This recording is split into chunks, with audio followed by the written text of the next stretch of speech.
code. My name on it. Yeah, he's like, I got.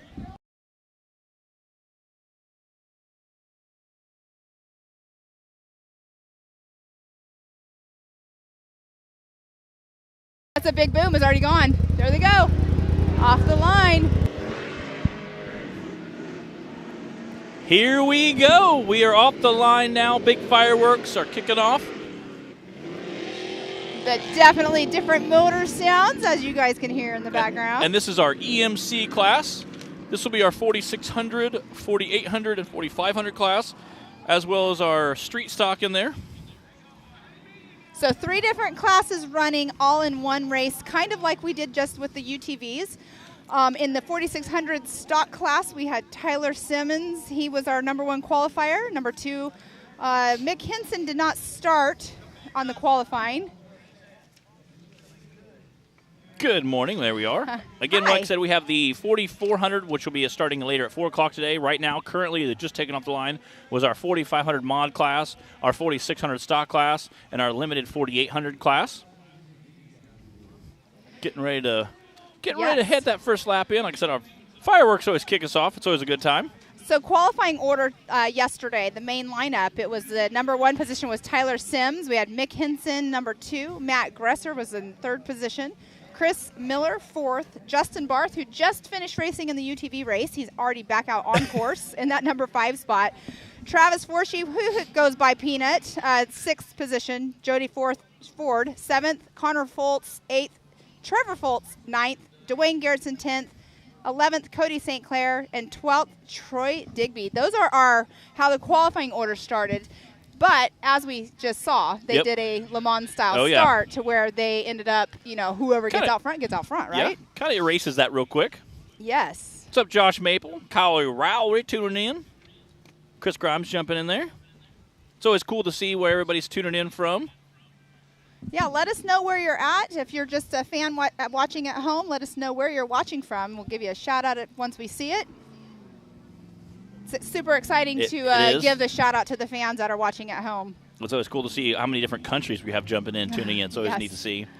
Again, this is the 918 Grand Prix race. It is not for points, and it is not part of the Ultra 4 series. So we're kicking that off today. Again, this is we have some Ultra 4 races coming later this season, but because it was so soon, they decided not to make this an Ultra 4 race because most guys are still trying to get their stuff torn apart and put back together for Hammers after Hammers. So it'll be coming up their first race, the King of Hammers or the Ultra 4 series, their first race as at Moab coming up here in a few weeks. Yes, it's like the first weekend of April, Moab, Utah at Area BFE, which is such a super cool race course.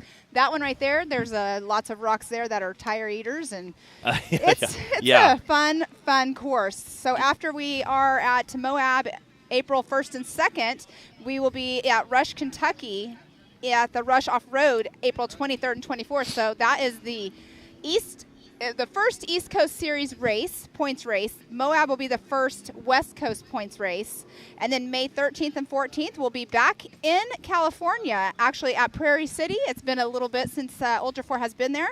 That'll be a West Coast Series race. June 17th through 19th, we'll be in South Pittsburgh, Tennessee at Adventure Off-Road Park. That's a super cool park as well. Yeah, AOP is a local favorite for a lot of bouncer guys. It is, and then coming in July is the Visions race. That is a double points race right here at Jay, Oklahoma, and then we'll be going to Sturgis August 5th through 7th. Which is a good time. Bike Week. Yes, which is always a good time when you get, and it's so cool to see bikes and cars together, and a lot of bikers guys ask, like, what kind of car is that? Like, what do you do this for? They don't necessarily know what it is, but they know they like it, you know? Right. And, at the race last year, people were coming over on their bikes. Yes. Watching from the sidelines on their bikes. And then we'll be in Crandon, Wisconsin at the huge, Crandon is Crandon. Oh, yeah. If you haven't heard of Crandon, you definitely need to look it up. September 2nd through 4th, and then October 26th through 30th is Legends of the Fall right down the road. Yeah. Is where that will be. And so lots of awesome venues. Yes. That are being put on. JT Taylor mentioned that he's scouting out some new ones. Got some stuff in the works. It's awesome to hear. Curtis turning in from Lake Fork, Texas. I guess we got a bunch of Texas guys. We're fairly close to Texas here. So, fairly close to Texas. So it looks like on course right now, Dwayne Garrettson's physically in that second position. I did not see the number on the #1 vehicle. But they are not as muddy. Actually, no, Dwayne Garrettson's in 3rd position physically. This is so cool. The drivers are so excited. And on the first lap, it's kind of easy. By the 2nd or 3rd lap, everybody gets so mixed up. It's like you try to figure out what lap everybody's on, what the lead times are.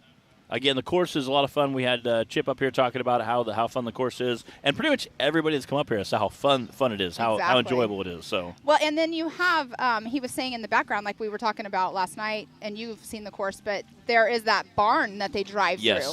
And so JT Taylor was talking about how he went and they changed the jump on that because if they wouldn't have, they were kind of jokingly who would touch the top of it. Yes. So I think JT, I think Chip could have done that very easily. Well, because Chip happens. We all know that's Chip his hashtag. Happens. Yep.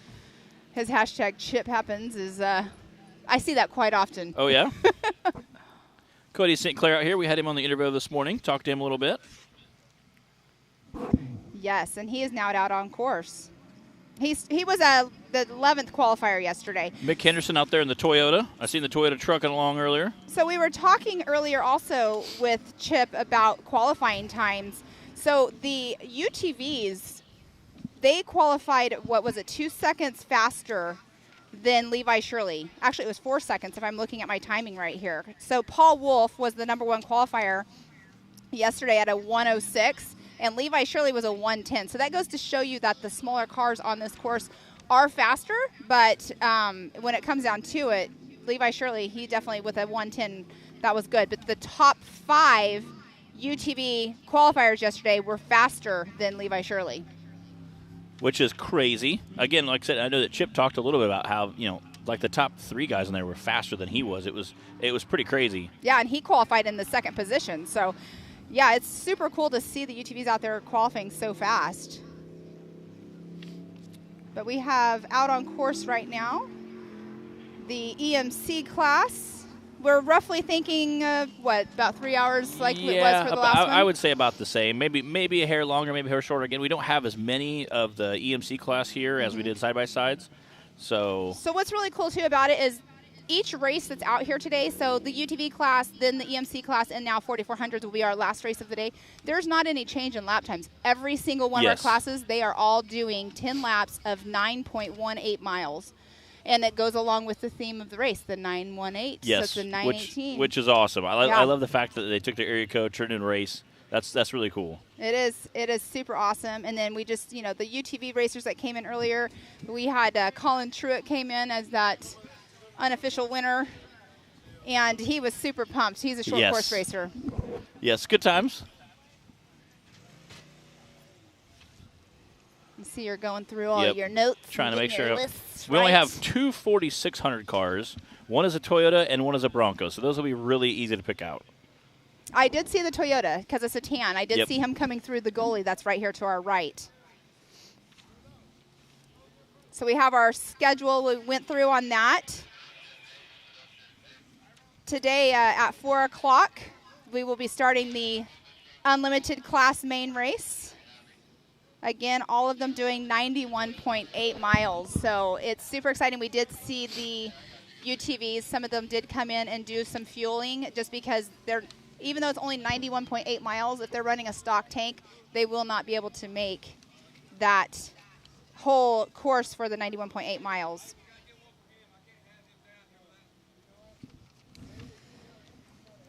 And we have some sponsors to give a shout out to. We have Nitto Tires. We have Ultimax, which are a belt. They are UTV belts. Ford, Rigid Industries, and the Maxxis and Raceline wheels. You didn't have drone yet? No. I don't have any drone content right now. We don't have anything. Working on getting the drones back up in the air here in a little bit. We got some drones. I've been getting all kinds of messages saying how they're loving the live feed, the drone footage. And again, with that snow out there this morning, the footage was beautiful. It's still beautiful out there. It is. Now you can just see the course more because it's getting burnt in. Yeah. But out here at MidAmerica this year, there is all kinds of events. We have a whole event calendar. You can go on their website. I'm just going to show you guys. I'm not going to go through every single one of them. But on the website, you can go through, and it'll tell you every single event. There's another event going on next weekend, which is the MidAmerica Side-by-Side. And it's actually going to be round one for the side-by-side racing. It looks like there's some pro rock racing going on. Yep. You know more about all of this. And then what is it coinciding with again? So there's a thing called Big Meat Run. Basically, it's an event that's going on 15, 20 years. A bunch of guys got together, had a good time, did some wheeling, did some rock crawling, like 5 minutes down the road from here, 10 minutes down the road. And it started, and it grew a little bit each year. At 11 o'clock, 12 o'clock, usually everybody gets together in this one area. There's a big hill called Viagra. Right next to it's a little bit different hill called Cialis, and that's kind of where everybody gathers. And you have to go through like a small little creek and then climb up this massive rock face. So your tires get very wet, and they get slick, and then you have to kind of go up, and then it cuts over to a V. So you have to hit it fast enough to keep some momentum going and then slide over. Okay. So you're kind of power sliding on the side of the hill. Some guys hit it really fast, other guys trying to crawl it. So everybody kind of gets around and watches everybody try it. And some guys get a little more liquid courage in them, and they want to hit it as fast as they can. So it's always a good time to get around and watch and have a lot of fun. It's a huge thing going on years, and now obviously Jason's teamed up with them to help that grow that event, and it's going to be a good time. So that is going on, and short course racing going on same exact time. We're going to try to give you some footage of each, so to give you guys a good variety of see some different action. Obviously, that will be more bouncer events type stuff, and plus there's crawling event. I mean, there's lots and lots of stuff going on, as well as there's short course here. So short course will be obviously that's their first short course event. Plus they have pro rock stuff going on, like I said, the big bouncers. So it'll be a lot of fun, lots of cool action going on. So again, it's kind of hard. It's good and bad because you have tons of action. Bad because you have literally two different events happening 10 miles away that you have to cover at the same time. So and I hear the numbers of people, like the crowd. Oh, roughly huge. like Huge. In the 10,000 range at the other event, and then here they're expecting quite a large crowd. And the town's about that big, so it's like doubling the capacity of a town, kind of like Moab during Eastern Jeep Safari. You have this little town that becomes this massive place because everybody just pours in for this big awesome week. So it's like Crandon. Yeah, it's like Crandon. Crandon. I mean, there's 50, 60,000 people in Crandon. Oh yeah. It's amazing how that town just accommodates that many people. I love Crandon. That's probably one of my favorite events to go to. But it definitely, Moab is a small town too. Not as small as Crandon, though. Yes. Crandon's a lot smaller. Yeah. But it's a good time. Like I said, it's a lot of fun. It will be a lot of fun for sure. But Again, of this. We got 4,800 cars. We got 4,600 cars and 4,500 cars all on the track right now. So we have, like I said, two of the 4,600 guys. Mick and Tyler are both out there. Mick is running a Toyota, and Tyler's running the Ford. So excited to see the 4,600 guys get out there. And I think would be one of the funnest. It's kind of like battling this in a side-by-side. Right. Getting out there, having fun with it, and just having a good time racing. Like I said, this is not an Ultra 4 event. There's no we do have timing, but this is not for any points. This is not a points race for Ultra 4. That'll kick off here in, like I said, a few weeks. So this is the 918 Grand Prix race. This is MidAmerica's kind of endurance race they wanted to come out with. So it's going to be a lot of fun today. We're just kicked off our middle section of the day, and then we have the big cars coming later on tonight. And there's, like I said, about 20 of those guys coming out. It's going to be a good time, and they're definitely going to hammer down. So and they're going to need to more than likely have their light bars on as well. Again, they're going to start at 4 o'clock. It starts getting dark around 5:30, and if they're going for 3 hours, it'll be 7 o'clock, 7:30 before they start rounding out. So they'll need them. It is kind of interesting to see how the time. I'm really excited to see how the times are going to evolve. They start out really fast because you can see everything is crystal clear. As you start, your mask gets a little dirty, a little muddy, you start getting a little tired. Things start to get darker. Trees start to kind of jump out in front of you. So it'll be interesting to see how the times play out. And on screen just now, that was Justin Barth. He just finished the UTV race, and now he's back on course again. Do you think he took a small break and grabbed a bite to eat? It's not. If he did, it wasn't much of a break. No. We only had about 20 minutes from the time we shut down to the time we started the live feed back up.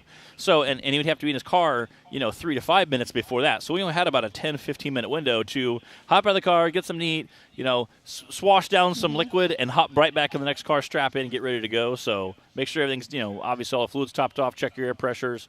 So it's doesn't take long to get from one car to the next. And again, that's kind of cool to see guys doing double duty this weekend. Yes, and he came into pit earlier in his car. I believe he was in a Polaris. He came in and was in there for quite a bit. He was running up there in those top spots, and there's some rocks out there that I keep hearing, rumor of that's why a lot of them are coming in with some flats. So I'm interested to see if the larger vehicles with the bigger tires are going to have the same issues today. Yeah, it's interesting to see. Like I said, we saw so many guys come with flats. There has to be some jagged rocks that aren't really, like I said, the hard mud may not shown the tips of them. And like I said, we started seeing the later laps. We started seeing quite a few flat tires coming in. Those are jumping rocks. Yeah. Paul Wolf came in and talked a little bit about his diff. He had blown a front diff, and that's why the first lap I said, we saw you come on a flat tire. We thought you'd change and head back out. And he goes, well, the flat tires because I was in two-wheel drive, and I was driving way too hard in two-wheel drive. He said, but I had broke a front diff early in the day, and he said I was, had an issue with the brakes and some other stuff. So he said, I just, we call it a day. And he said, sucks we didn't get to come out and do some more racing. But he said, we'll be back next weekend for the short course stuff. So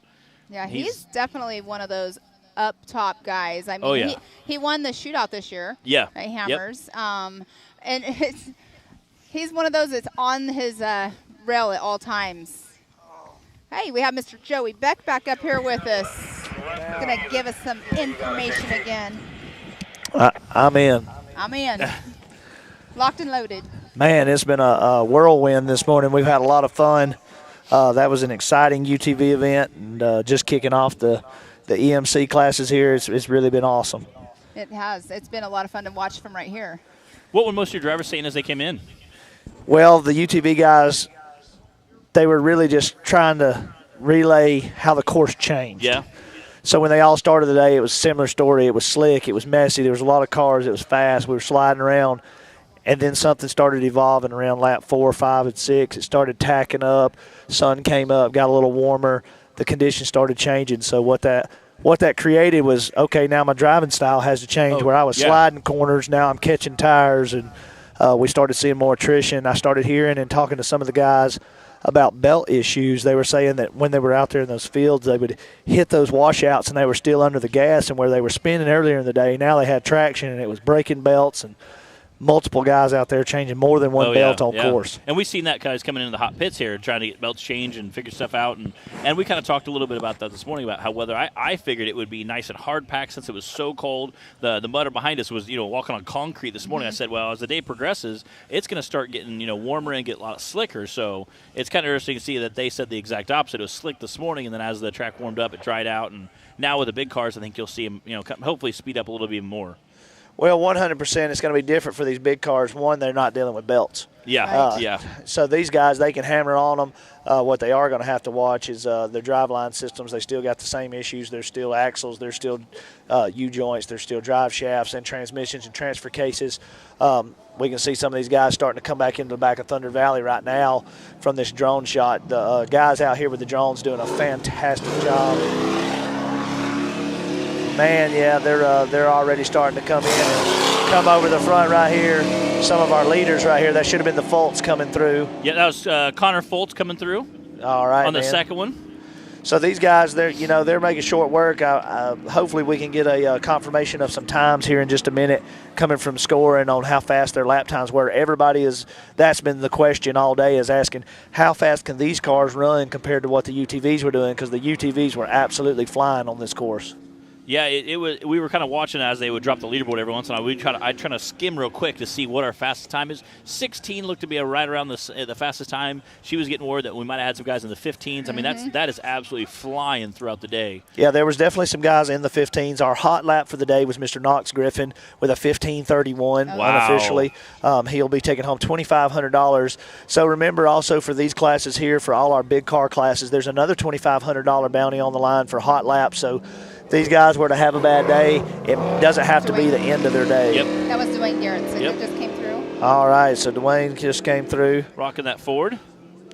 Well, man, I'm here to tell you there's a lot of different types of cars. I always enjoy this class.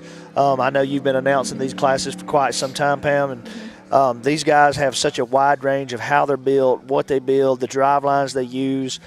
This is a very different class, in my opinion. You've got so many different things going on in this class, and I always enjoy seeing and comparing how they're running. And when they run at the same time, it's cool to see how maybe some of the stock guys are pushing hard to run with some of those other upper class guys, and it's really cool. And they all got a lot of heart. Exactly. It's awesome to see these guys out here. This is probably my most difficult to announce because there are so many different classes, and I have, it gets confusing here and there, but it's definitely probably my favorite one to see them out there. Now, the first car that came through was Trevor Fultz, second was Connor Fultz, and then Dwayne Garrison. So we've had 3 cars come through on that first lap so far. And again, we haven't seen any come through for a second, so they must have been absolutely hauling on that first lap. So, and Trevor, his lap time was a 17:24. Okay, so pretty comparable to the side-by-sides. So I told them I would be impressed if any of these guys go sub 17. So I think we're real close to where we thought we'd be on that. So those guys are still, that's considering how tight it is back there, that's not much slower than the UTV guys. So that's still a very strong pace, and that's a very big car to squeeze through some of those places back there because it does get single track in the woods. JT did a fantastic job, him and Gus and the team here on this course, and we took our Jeeps around it, and there were some tight squeezes for our full-size Jeeps. Kind of what that's kind of what Chip talked about. He said, you're flying through some of those woods, you got this wide open area, a field, a mile wide, and you can drive as fast as you want, and then you come up to a tight turn. He said, you have to slow down, or those trees will reach out and grab you. You really got to pay attention. It's very articulate. It's very technical. If you look right now on course, I mean, that to me looks like moto style that they were just doing. Yeah, it's really cool, too, to watch these guys. That was Troy Digby just now that came through. These guys are brothers, and they actually really like to compete with each other. Are you talking about Connor and Trevor? Yeah, 100%. They like to compete, and they come out to Rush last year, if you remember that event. One was driving the other's rig, and one of them shared their brother's rig, and they were all mixed up, but they were all still racing hard and trying to keep them all together. But that's what it's all about. These guys are true enthusiasts and having a lot of fun.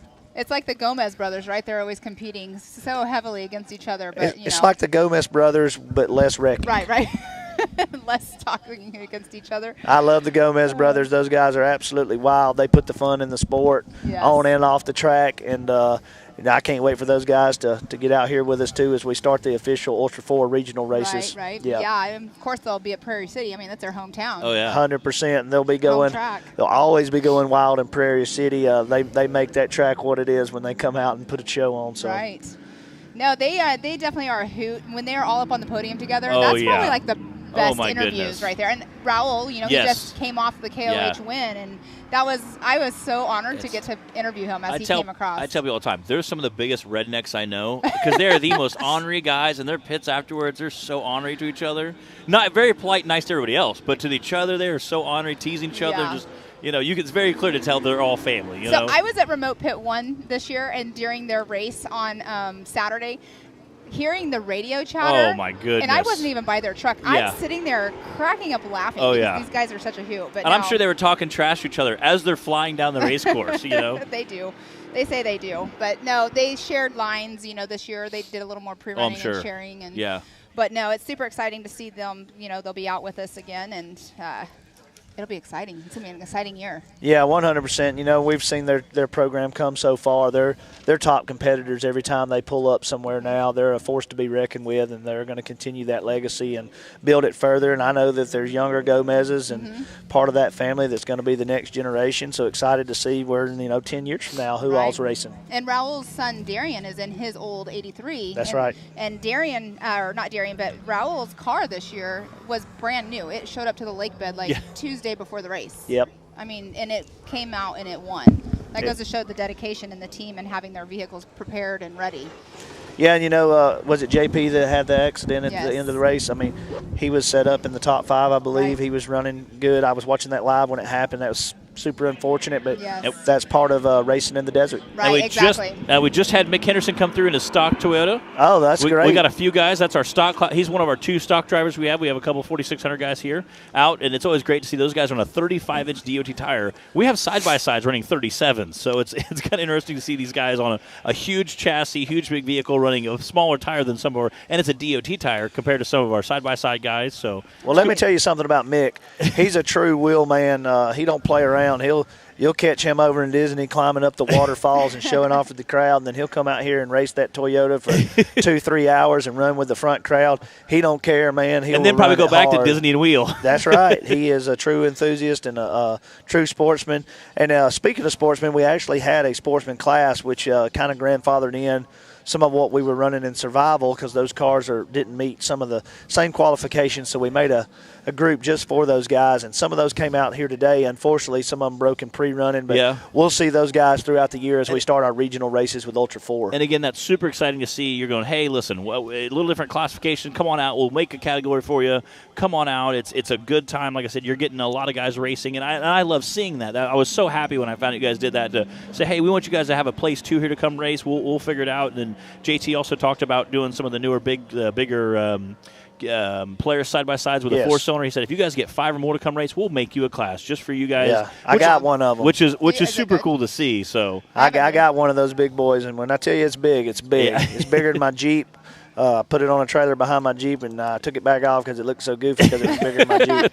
That's awesome. Why didn't you just drive that here? Yeah, it's they are a beast. I do have one of the 4-seaters, and it's like the size of your Jeep then. Yeah, it's huge. It literally is huge. It's a monster. It's a beast. It's strong. It's fast. It's definitely, in my opinion, not the same category as the UTVs that are racing right now. Well, you think about it, you look at it, it cannot be in a UTV class. But it's not competitive. I mean, obviously, the 4-cylinder is way bigger than what you're running, so you have to at least, hopefully get 5 of them and get a new class for them, and who knows where that's going to take it, right? Oh yeah. Yeah, it's a big motor. It's a big difference, and that raw naturally aspirated power, the way it delivers it all through, it's totally different. Who we got? No. Oh, he bobbled it. Rufus Racing. No, that's so that was Cody St. Clair. I'm not sure who that was, but they It was touched tires. It was part of Chip McLaughlin's group, I believe. Some of the Texas boys got on Travis? 2 wheels. No, 644. Yeah, that is Travis Forshee right there. Yeah, he was on the side almost right here. Almost. Sorry, I'm like, when I see that, I'm like, it's great. You had the angle on it. I saw just the tip of it. What's up, Charles Chris? Oh, look, a race car, part of that high-octane film crew. Eva Doss, my girlfriend, jumping in there, tuning in.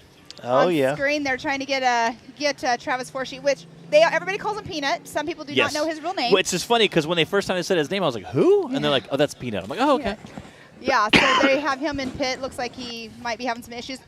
Now, with all this mud and everything, it can get caked up on radiators and stuff and start making the cars overheat. And that's what I was wondering if that was going on with the UTVs this morning, because so many of them kept stopping every lap. Yeah. So if you looked at some of those UTVs, they took some precautions this morning. They had mud screens or shields, which catches a little bit of that before it actually gets all the way onto the screen of the UTV radiator. But I will tell you that the big cars struggle a little more because they create more heat, and sometimes the way these cars are built, they only have a certain amount of space for that air to pass through because they got to keep these chassis light and tight. So what that creates is it's got to be really strategic on how you make those openings. If you allow too big an opening, you get too much mud and things thrown in there, or maybe you could damage your radiator. If your opening's too small, it clogs up quickly and you can't get air to pass through, and now you damage your engine. It's a catch-22 either way you go. So you gotta play with that, and that's why each one of these cars is a work of art. It takes a lot of thought and research and development to get through these things. So when these cars change hands, that's why it don't change hands for pennies. These things are still the time. You'll never get that time back, and that time is the most valuable asset of how you learned how to make that car work and to fight through these elements, because anybody can go build a car, but building one that can last these amount of miles and races and lengths, that is the tricky part. And different elements. That's I mean, you don't always race in the mud, so some people will put, a different kind of air filter on there to where it's facing backwards or whatever, so they're not getting mud in it. But yet, there's so many different elements to racing. You got, desert racing, which happens at Hammers. They have the, the desert portion. So you have all that dust. I mean, like this year, the biggest complaint this year was there was no breeze, and they couldn't see like the first couple laps this year. So all the different elements could play in with all of the different the way it's built and the way it runs and everything else. So I've raced King of the Hammers several times, and the big shock factor for me coming from the East Coast was I never even comprehended the element of how bad the dust could be or how I would have to fight it. And I can remember the first morning going across the lake bed, and that year we come out in 2016 in UTV class, and we cut across it early on in the course, and there was probably 30 or 40 of us all at one time coming across, and I just remember seeing the dust as it moved across, and we were half a mile wide and dust everywhere, and it's absolutely insane. And I mean, I wasn't prepared. I was very ill prepared, and I drove off through the desert and hit some Joshua trees and who knows what else. Oh, goodness. It's a cloud. That cloud of dust is horrible. Yeah, it is. It's a cloud. I used to desert race, so I totally know what you mean by that. So that was Justin Barth just now going over the jump. Yeah, the number 417, Justin Barr. So Justin's had a lot of success. He had this car built. It's been a very solid car. He raced it in Survival, and now he's racing it. He's been racing it in Ultra 4. Now he's racing it out here with us today, and I look for him to do big things with this car. He keeps getting better and better in it. Justin had a good race today in the UTV class. Mm-hmm. A lot of times he'll run the race courses in his UTV, then turn around and race them again in his bigger car. I think that gives him a mindset of how fast and where he can push, and he already has some course conditions in mind, and I think there's definitely a good process in how he races both classes, although I'm sure it is very hard on his body. Oh, I'm sure. Very hard mentally.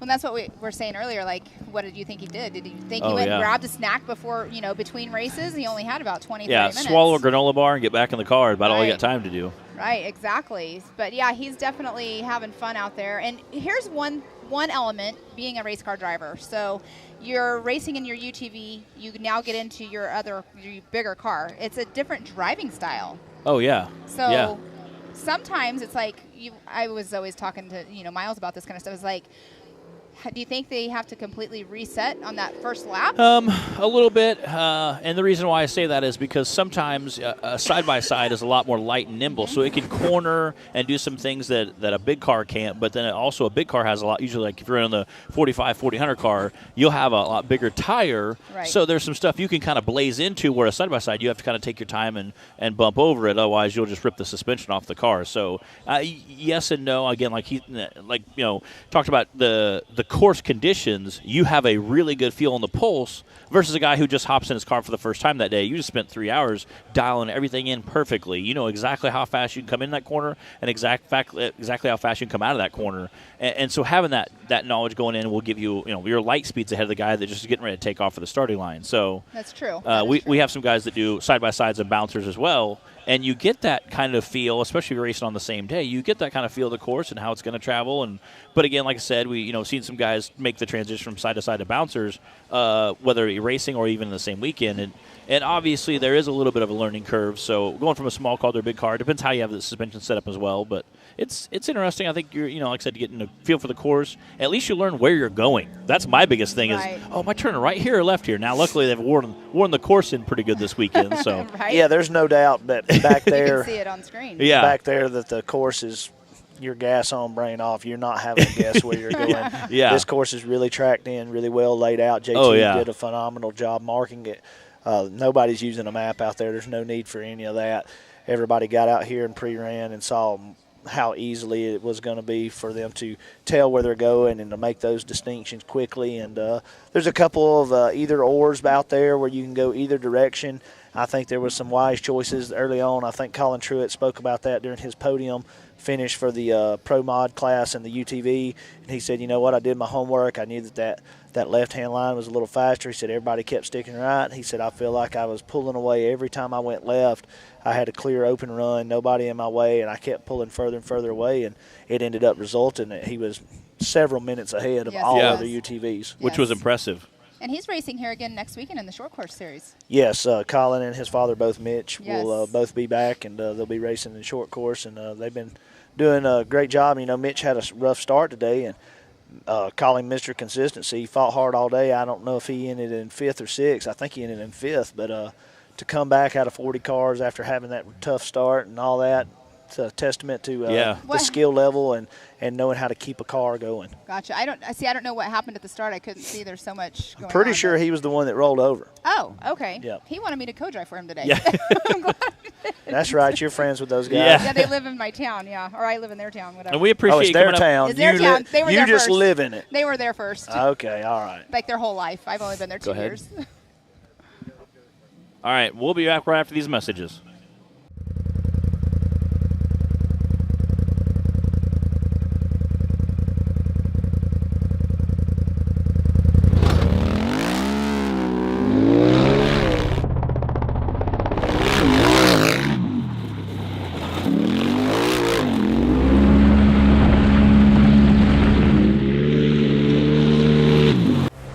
Ready for any challenge. Maxxis tires can handle even the most punishing off-road conditions.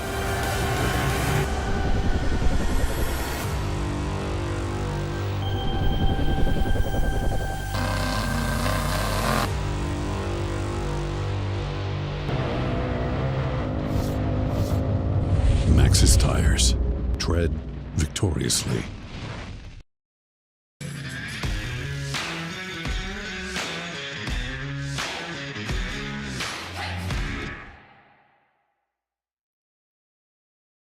No matter how hard we tried, we just couldn't get longer life out of our belts.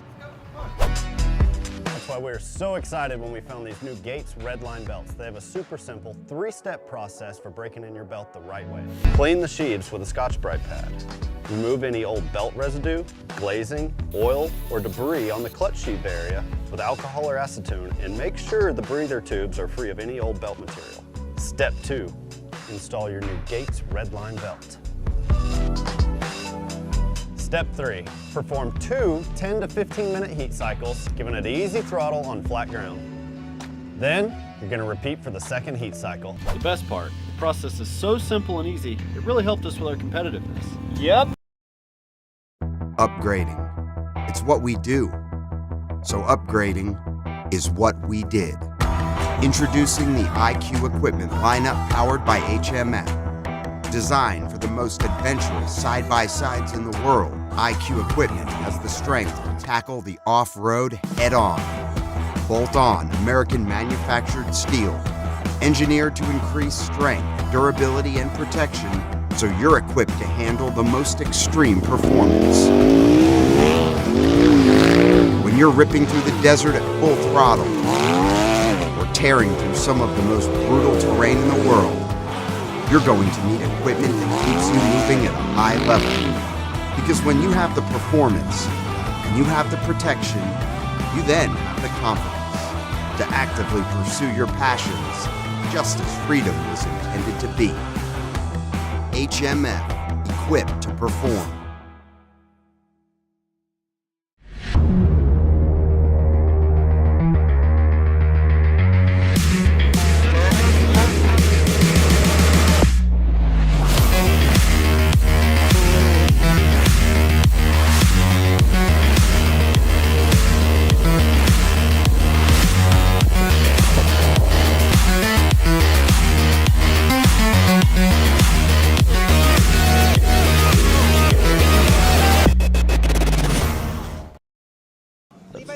Well, they're not right. All right, we're back to the EMC here. We got the 4500 class, 4600, 4800 out there.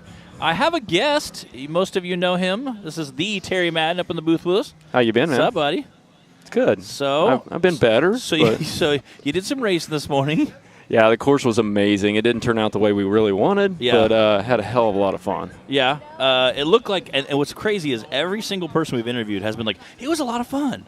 Oh, it was a blast. This is the kind of racing we used to do, and this was just fun. It was fun. It was cold, but it was fun. But it had all the elements, so you get all the adrenaline. I mean, you're cold, you're wet, you can't see your visor. Man, the start was nuts. It was. And then we hit the start, you hit that water, you went up around the tree, and my visor's blacked. I asked for a rag, and I go to wipe my visor, and it pulls the rag out of my hand, and it was froze to my visor. Wow. So I got a rag frozen on my visor I'm trying to pull off.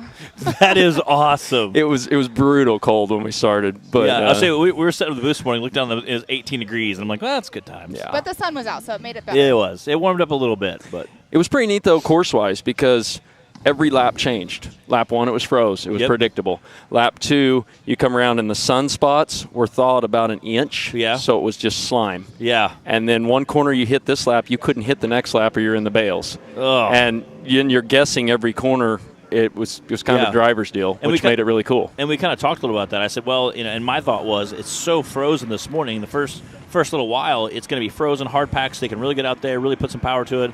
As the day warms up, it's going to get really slimy and be sliding all over, and it's going to cause issues. And it sounds like it tacked up quite a bit out there. Yeah, the downhills got mildly terrifying in the bottom one because they got slimy. And then it was starting to dry on the short course on our last laps. Okay. And starting to actually get some speed back on the short course. Yeah. It sounds like some of the faster guys, the fast laps were around 16 and some change for time-wise. We had somebody a couple guys in the 15 minutes. 15-minute range. They said we're about 17-ish for the big cars for the EMC. Yes, Trevor came through at a 17:24. His brother Connor came through at a 17:29, and then third place Dwayne Garrettson, he is at a 18:27. So almost Yeah. a whole minute behind for third place. It was similar times to the side-by-side guys. I know that, obviously a little car you can kind of throw around a little bit easier than some of the bigger cars. There's a couple pretty tight spots in the trees that the side-by-sides obviously have an advantage. Yeah. What was the best thing about racing the side-by-side versus maybe a big car, or side-by-sides on this course versus another course that you guys raced? It's just hard to beat the side-by-sides these days. Yeah. I mean, we're legitimately getting close to the same top speeds. You get the same adrenaline, and for me, it's the cost effectiveness. Yeah. I can have as much fun in it as I used to in a big car. Big car is amazing, but unless you're stepping into a trophy truck, there's just I don't feel that much difference between them myself. Yeah, and again, like I said, we're seeing some of the most competitive parts, some of the beefiest parts for side-by-sides to make them where they're durable, so you can have a lot of fun, get out there and really go hard, press it hard, and be durable and last through the whole race. I mean, bang for the buck, side-by-side's hard to beat. There is the adrenaline, the horsepower, the feel in the big car. It's amazing. You can't beat it. But and again, just squeaking in under time this year at King of Hammers, turning around and reversing the order and finishing first place in the grudge match. That's not a bad day. That was the only thing we did decent at Hammers this year. So speaking of that, it was a rough year. The car that you're driving. Yes. That is. Yes. The car. Yeah. Okay. So she said, I think that's his car. And I was like, well, maybe it's just a different wrap or. No, it's definitely a different wrap. Yeah. So CT built that car with Kyle Cheney. As part of the deal was for Deegan and I to race at Hammers. I just went to Can-Am at the start of the year and didn't have time to put together a car. And that was the deal, was to run with Deegan. And then I got the car after Hammers to run the rest of the season. Okay, so I was pretty sure that it was the same car. I was not 100% positive, and he was not sure. So yeah. It's cool. It's cool to see. Like I said, I know that getting out there, Can-Am's kind of stepped up big in a couple different ways with, helping some of the Can-Am teams, and it's super awesome to see him. Like you said, Paul Wolf, me and Paul are the two Illinois guys that brave. So it's always cool to see Illinois guys out. And like I said, he races Can-Am and broke a front diff this morning, which stinks. But yeah, Paul and I had a long talk at the Wash Bay a little bit ago, trying to figure out the season. I think we're going to both try and run the whole season and work together a little bit to get to stuff and he's be able to play against each other. Definitely a wheel man. Like I said, I know you're definitely a throttle down racer. And I tell people all the time, like, there's a difference between a racer that can go out and race hard and a racer that can race smart. A few years ago now at King of Hammer or at Badlands Off-Road Park in Attica, you and I don't remember who you were co-driving with, and there's a bunch of people blazing by you, and you said, you know what, let them go. We can run them down. If we really want to push hard, we can run them down now, or we can wait till the second lap when we can drive past them as they're broke down.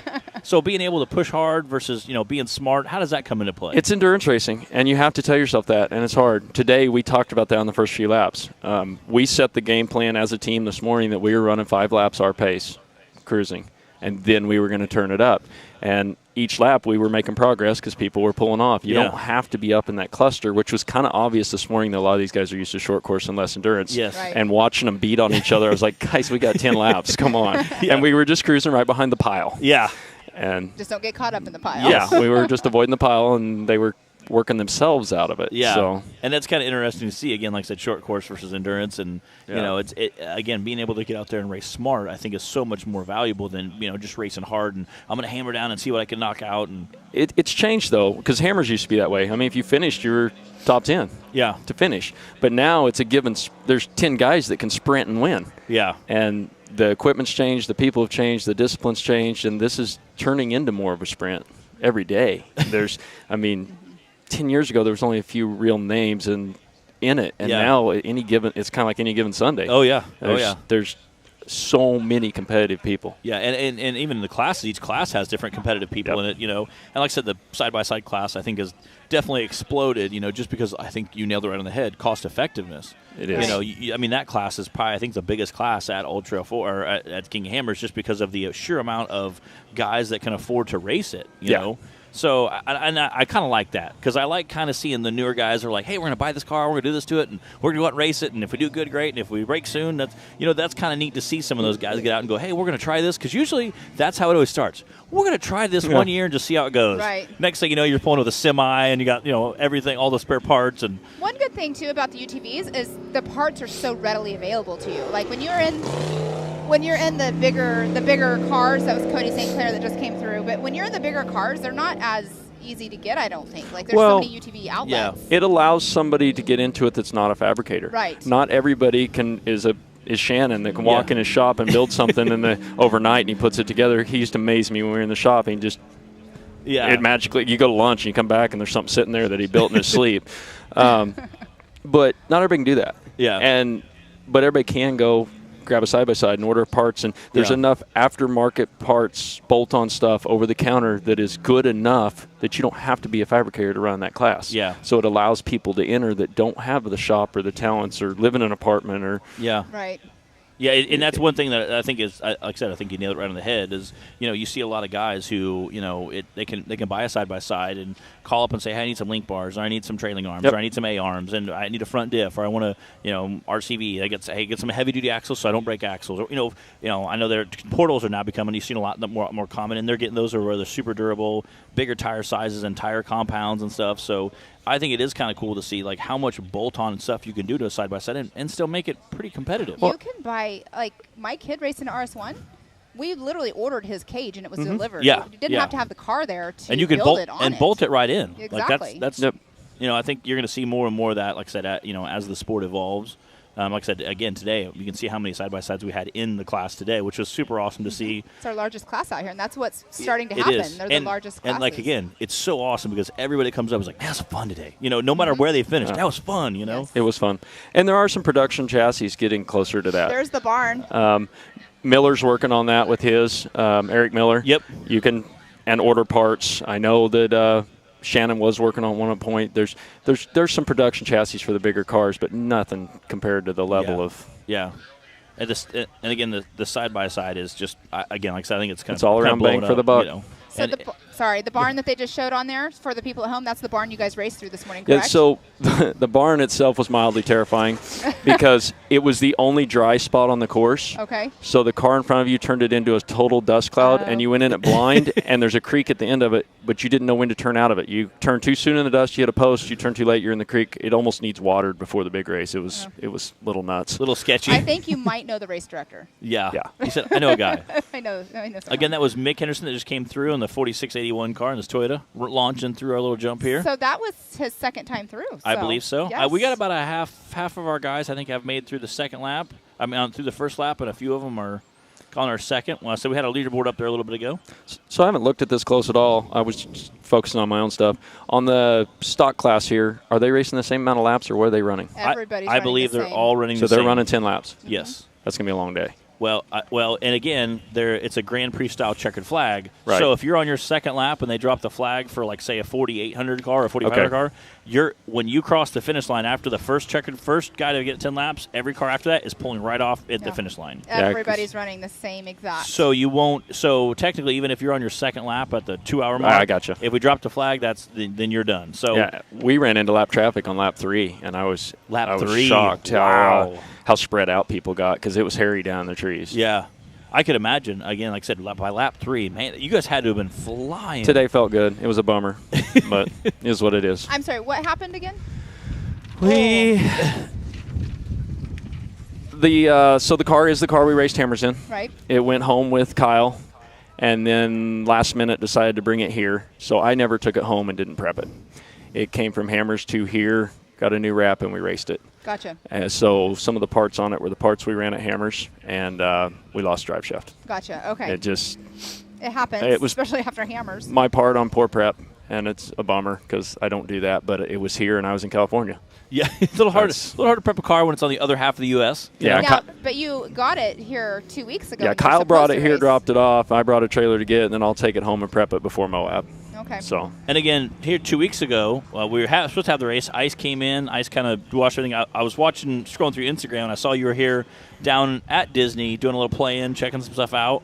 It looked pretty slick down there. I can't express how excited I am about Legends of Fall. If you haven't been to Disney or haven't been to Big Meatron, you need to check it out. So, I grew up in Kansas. Years ago, my first experiences at Rocks at All were here at Disney at Big Meatron with Brian Shirley. Okay. Brian brought me down, and we went and played here. And the fact that we're going to get to race there, I can't even imagine. We went and drove around it. It brought back so many memories. And to be able to do it at speed now with the evolution of equipment, that's going to be a race not to miss. Yeah, and I'm sure that'll be a lot of fun. Like I said, they have a bunch of stuff going on that weekend. I'm sure that will be an absolute blast. And again, like I said, I went 10, 12 years ago, took a Toyota truck and a Jeep down there and just had some fun playing the rocks and going up, Viagra, but getting it like at noon and watching maybe hammer on their stuff at Viagra. And some guys had really good rigs and knew what they were doing. Some guys didn't. We're just there to have a good time. So it's always a lot of fun. So excited for that. But I think Visions is going to be a pretty good time, as well as like the finals. I'm excited for that, because to see big cars hit that stuff I can't wait. Super fast speeds. And I think obviously with the evolution of the suspensions being as good as they are, I think some guys are going to blaze through that. It's going to be crazy. Yeah. It's going to be really neat. I can't wait. These events, and after being here, just the facilities here, yes. Wow. I mean, Amazing. hats off to They're amazing. MidAmerica. I've never been I've here. raced it all over the world, literally, and the facilities here and the way they're taking care of us, I won't miss an event here. I really wish I wouldn't book next weekend. I'd stay all week and race short course next weekend. Yeah, and again, I can't. Well, and that's kind of what I tell people. If we came here 3 or 4 years ago for the Southern Rock Racing Series, I told people, I kept hearing how nice it was. We'd show up and it's like nice, big, wide concrete entrances and heated and air-conditioned bathhouses. I mean, they have laundromat around the corner. They have pools. They have, Yeah. I mean, I'm like, and then I go to other parks and it's like hard to get in the entrance even, and they have small area. Like, it's just kind of a nightmare, The food is good. It The is. restaurant's good. Everything you need's in the pro shop.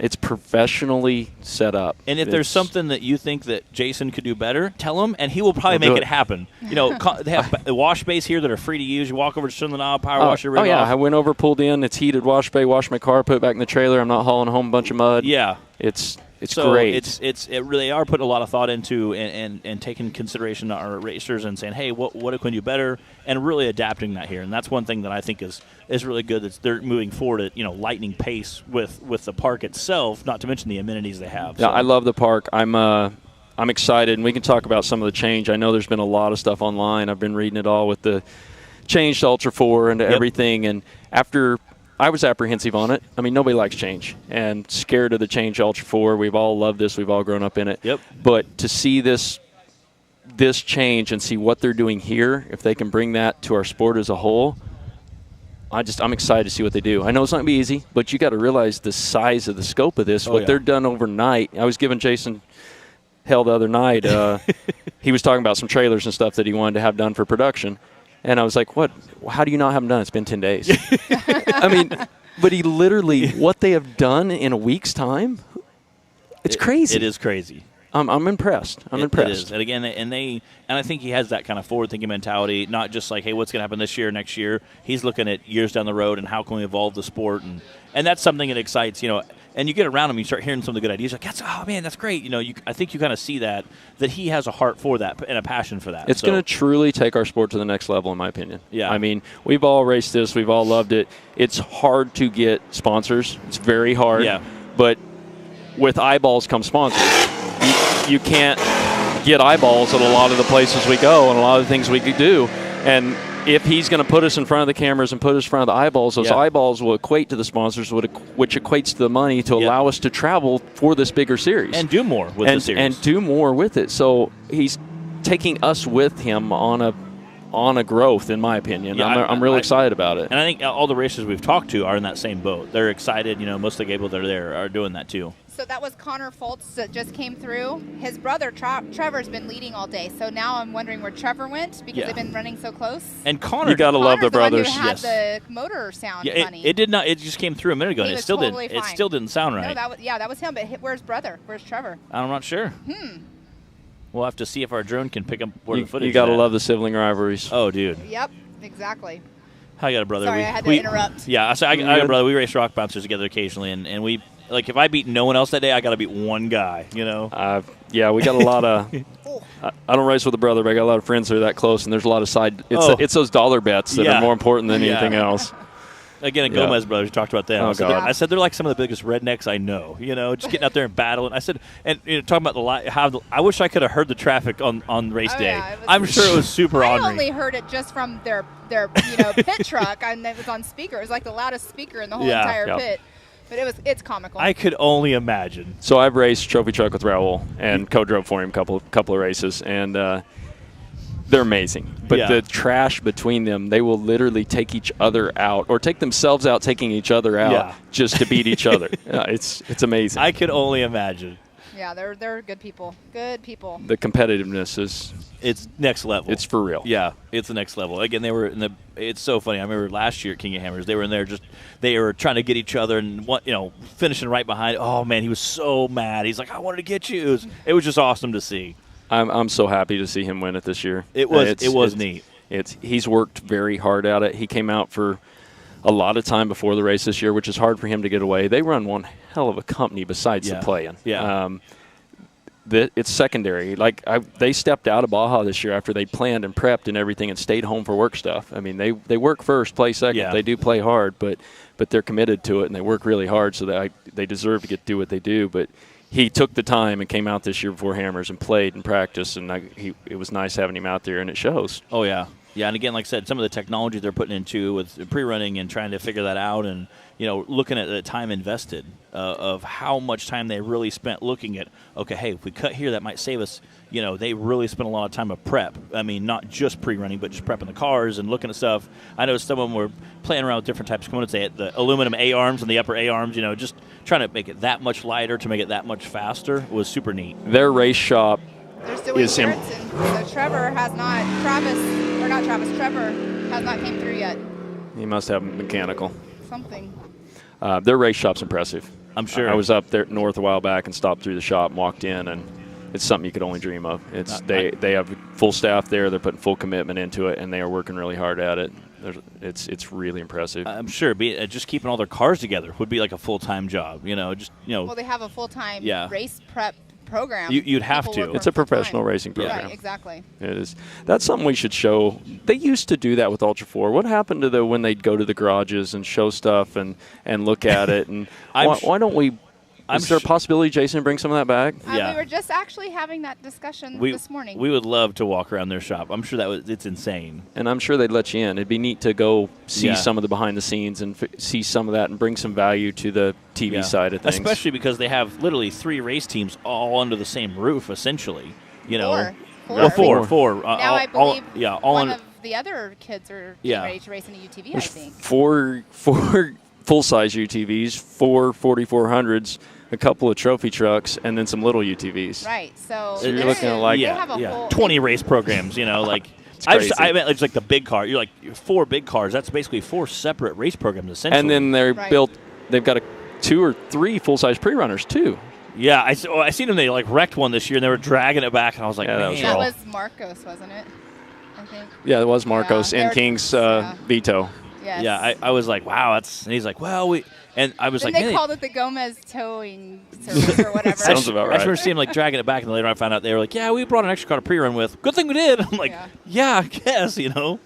But no, it's there. You can tell, and like you were saying, Raul being out there, pre-running, doing his homework. Doing your homework really pays off. I did watch Deegan's his YouTube about how he kept going out there, and he came out a lot. You have to do that homework to really, if you want to succeed and do well, you need to know. It's like you can't just go out there and just show up and not run the course. I had a whole lot of fun racing with Brian. He was a professional student, and he's super talented. His skill set was amazing, but he didn't know hammers. Mm-hmm. But he was not in any way, shape, or form arrogant about it. Yeah. He came out and he's like, I don't know this, I don't know this, I do know this, help me. And I enjoyed it a lot. I don't enjoy co-driving for the race aspect, but I love the training and watching people progress and watching people learn and actually helping. And we had fun from day one to the end. And obviously he's a good racer too. And watching it, I'm not sure if you've watched it, but watching it, and there was an area that he was in that he was like, it was sketchy to him because he wasn't used to it. And then you guys, I heard you tell him to go up, around, and come back and do it again. Keep doing it. Now go down it in case we go down it. And by the time at the end of that video on his YouTube, it was like, oh, I get it why you're having me do this now. Like, he got comfortable. He wasn't afraid anymore. You can go out and get frustrated and not do good, but sometimes that's when you learn the most. Mm-hmm. Yeah. Because if you're not doing good, you're learning what the car does and how it does it, and just learn when you're off 6 inches, it matters. And then, and then going back, so all of that now, and then so much dirt on us. You at Remote Pit 1, I have the video on my phone. This dude, they run out of gas. I know. We were on the live stream talking about it. It was insane. I'm sitting there videoing. I was so frustrated. But they give him a 10 or 11 gallon fuel seriously, cell. I needed a Gatorade bottle. That's it. Right. That's all I needed. And they hand me a full-size jug with the metal hose on it, with the red hut on it, with the ratchet strap. Yeah. And I'm like, we watch them guys, strap it on like. Nobody in the pits had anything. They didn't. Nothing? I don't know if they asked about it, but yeah, no. They told me they did. Oh, they did? And then they're like, well, it's only got a gallon in it. It's fine. So I put it on, and I get a little ways out, and it shifts around. It falls in front of me, and it's got like 4 gallons. And I'm like, you lying mother. Yeah, I needed a Gatorade bottle. It was dumb, but they did their best. Yeah, it was awesome in the pits. Just watch you knelt down, you're drinking some water, and you're like, it's gonna be a long day. And then they're trying to figure out how to ratchet around you, and they failed. You didn't hear all the audio then. No. Yeah, that audio wasn't fit probably. Yeah. Definitely not. We just had the video and we were talking over it. We did not hear the audio. Yeah, I was frustrated. I could imagine. No, that was we shouldn't have run out in the first place, but that was. Well, that's the thing. There were some people, because I was out there, there were some cars that were stopping going out and then coming back in. Again, Brian and I had never run that car. I had never ran a Can-Am. I didn't switch to Can-Am until this year. Mm-hmm. It was delivered there, 2 hammers. We pre-ran in a different car. We trusted what we were told on mileage. We didn't know the tune. We didn't know the car. Yep. We went out and ran it, and we were 1.5 miles, 2 miles short from making it. And now I know. That's brutal. Then, hey, good thing you must exercise or something. Yeah, good thing you had your cardio up that day. I learned. And then ended up coming in 20th place, which puts you at first place for the grudge match, and 20 grand pocket. And that's not a bad day. No, that was a good day. And especially because you guys were questioning not questioning, but there was something wrong with the we car weren't going to run it. We had broken axles. Yes. And I was like, Brian, you got to run it. We're here. We may as well run it. So. But you guys starting where you did worked out great because it was a dust bowl. Oh, huge. That might be my fault. So there was a little strategy in that. And I feel kind of like a dick about it, but when we went around the hill there, we were in two-wheel drive. We knew we were going to have trouble climbing the hill. There's the preferred route, and then there was the deep, deep ruts. Mm-hmm. And I told him when we were around the hill, I'm like, stay right. And he's like, in the ruts. And I said, stay right. He's like, but it's stay right. And we went in the deep ruts all the way around the hill each lap and drugged the belly. Okay. And dusted everybody out, and we had time to take the bypass on the rocks. And then we'd do it again. Kind of a strategy. Yeah. But it was Tyler Rimreed, who's actually racing here, who went off the line with you guys, I believe. Yeah. So he's here in RS1. That was the only way we could pull it off because we did not have four-wheel drive to get up the hill. Yeah. So. Yeah, it was interesting. That was awesome just to see you guys up on the podium, though. To be like, yeah, hey, we had a rough day. Had to do a little jogging with the gas tank, but guess what? We're on the podium. So. That was fun. I think there should be more stuff like that, just to add a little sideshows. I think this is the perfect place for it. Yeah, the All Class 11, I think, is quickly becoming one of the most popular things there, watching all the bugs race around. And those guys are full send, and there's almost no give to their suspension. So watching them just laying it bounce. And I kind of want one. I just can't do anything else that week. There's so much. Yeah. And again, there's half dozen guys. Those guys just full send that, and there's zero give in that suspension. It's like an 11-inch shock or something. They're so great, though. It's awesome. So on screen right now, is that where it's the tight tree area? Because I think that is Cody St. Clair. I'm not positive, but I think that's Cody St. Clair. But is that the area where you were talking about that the UTVs are better because they're not as wide? There's about 4 tight tree trails, but there's a few spots where there's just some sharp switchbacks where you're literally tight, that it's going to be a little harder in the big cars. Okay, because you've been on course, so can you explain to everybody watching I honestly at home? am having trouble seeing it because I have so much mud in my eyes from this morning that I can't. Oh, no, Cody St. Clair is there right we go, here, yeah. so that's definitely not him on screen. Those guys are coming out of Texas, not too far of a drive for them. We interviewed him this morning. The course is amazing. And there's so many things. I went and drove around a little bit last night just to take – my dad showed up and took him for a ride, and we went and drove around and side by side. And there's so much more here. We're just touching the edge of it. I can't wait to see other courses here. And then there's across the street, too. There's stuff across the street, too, which is super neat. I said there might be, again, for a longer race, they might do some stuff across the street, too, and then come back here. Well, I like that. That's what we were talking about earlier, too. It's like, you get repetitive sometimes when you keep going back to the same venue. Yeah, I don't like running the same course. But like here, there's so much land and so many options that you can change up the course every single time they come race here, and then it's not repetitive. And they have some more gnarly stuff too, so you could add a little harder, more technical stuff if you wanted to. Again, for an endurance race, it's not probably the most feasible, but looks like a nice fast section that he's in right now. Those were so slimy this morning. That corner right there. If you missed it, you're sliding into a steel post right on the other side of it. Oh, okay, so we can't see that post. But is that it's the right barn about right there in the background? There. Yeah, you come back and then switch back and come up to the barn from the other direction. You drop down a creek bottom right there. It's really cool the drone is actually getting footage of that because that's what Chip McLaughlin kept talking saying. about. it would be really cool to see that. But you were saying that it almost needs like a watered down inside there, which it was the only dry dirt on the entire course. So when you went through it, it just filled with a dust cloud. It was like there was just smoke rolling out the side of it. When we came to it the first lap, I thought somebody wrecked in it, and I was scared to pull into it because I couldn't believe how much dust was coming out of it. Well, it makes sense that the reason why it's dry, but yeah, that also makes sense to maybe water it down just a little bit. Again, there's your leaderboard there. I think we got 4 guys on the 3rd lap. We got about 4 guys on the 2nd lap. 2 guys are still on their 1st lap. We have a few guys that did not even complete a 1st lap. Yeah, so it's Connor Foltz, Trevor Foltz, Dwayne Garrettson, and Cody St. Clair are all on their 3rd lap or have completed their 3rd lap. I think we got 4 guys on their 2nd lap. So, again, being that once the checkered flag drops, all cars are done, a couple of those guys might have a chance to track up again. Fuel strategy on the big cars, you think we'll see some big cars pit and get fuel, or?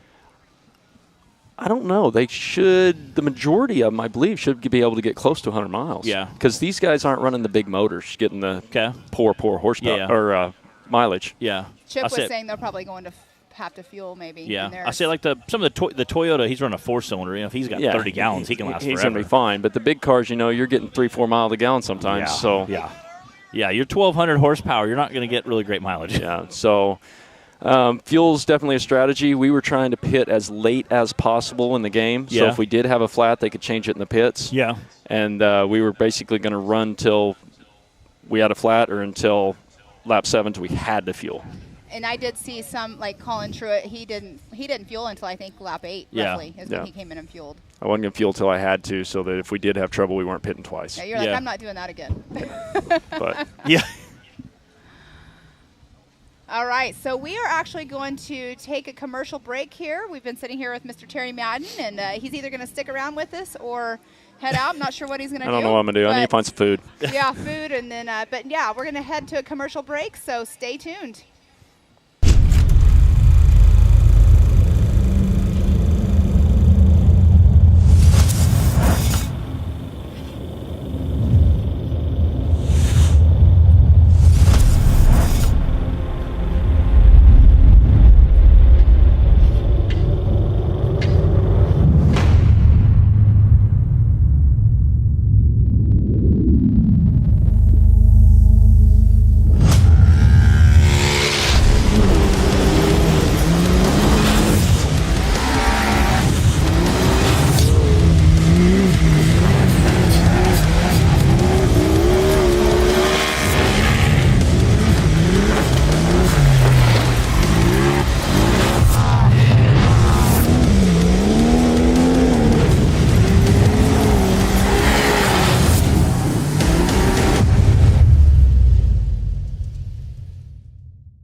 right, we're back here again. We got Terry Madden in the booth with us. We did have a car come in with a flat tire. Did you see it? But he kept going. Okay. I thought that was kind of odd. Yeah. Number 46, that is Connor Fultz. Oh, Okay. he's leading, but he did. He had a flat. It's so much more time effective to change your tire in the pits than out on course if you can. Maybe he didn't realize it's flat, you think? Or I don't know. I don't know. He didn't take the jump. He went around to take the pit road, but then went on through pit road. Okay. So I don't know. Maybe these guys weren't ready. Maybe something wasn't right. Yeah, maybe they weren't ready. Well, and he was leading, I believe. I believe he's still leading. So. Again, we'll check our leaderboard here in a little bit. There's only, I think, 4 guys currently on this lap. So, again, maybe he's at the point where he says, hey, I got a little time. We'll just cruise one more lap, and that way it's either going to stay at that or it's going to go all the way flat, and then we can fully change it. So, yeah, you run a risk there, taking out brake lines and other things and other problems. Yeah, especially if it shreds. If you can change a tire in the pit, I'm changing a tire in the pit. Isn't that his brother? Isn't that Trevor? I believe so. Maybe he was in their pit when he pulled in, possibly, and the pit was occupied with the other car. I wasn't watching that close. I wasn't either because... That would make some sense if his brother was in his pit and they're pitting together, so he went on by. Yeah, it looks like they're changing his tire, too. Yeah, exactly.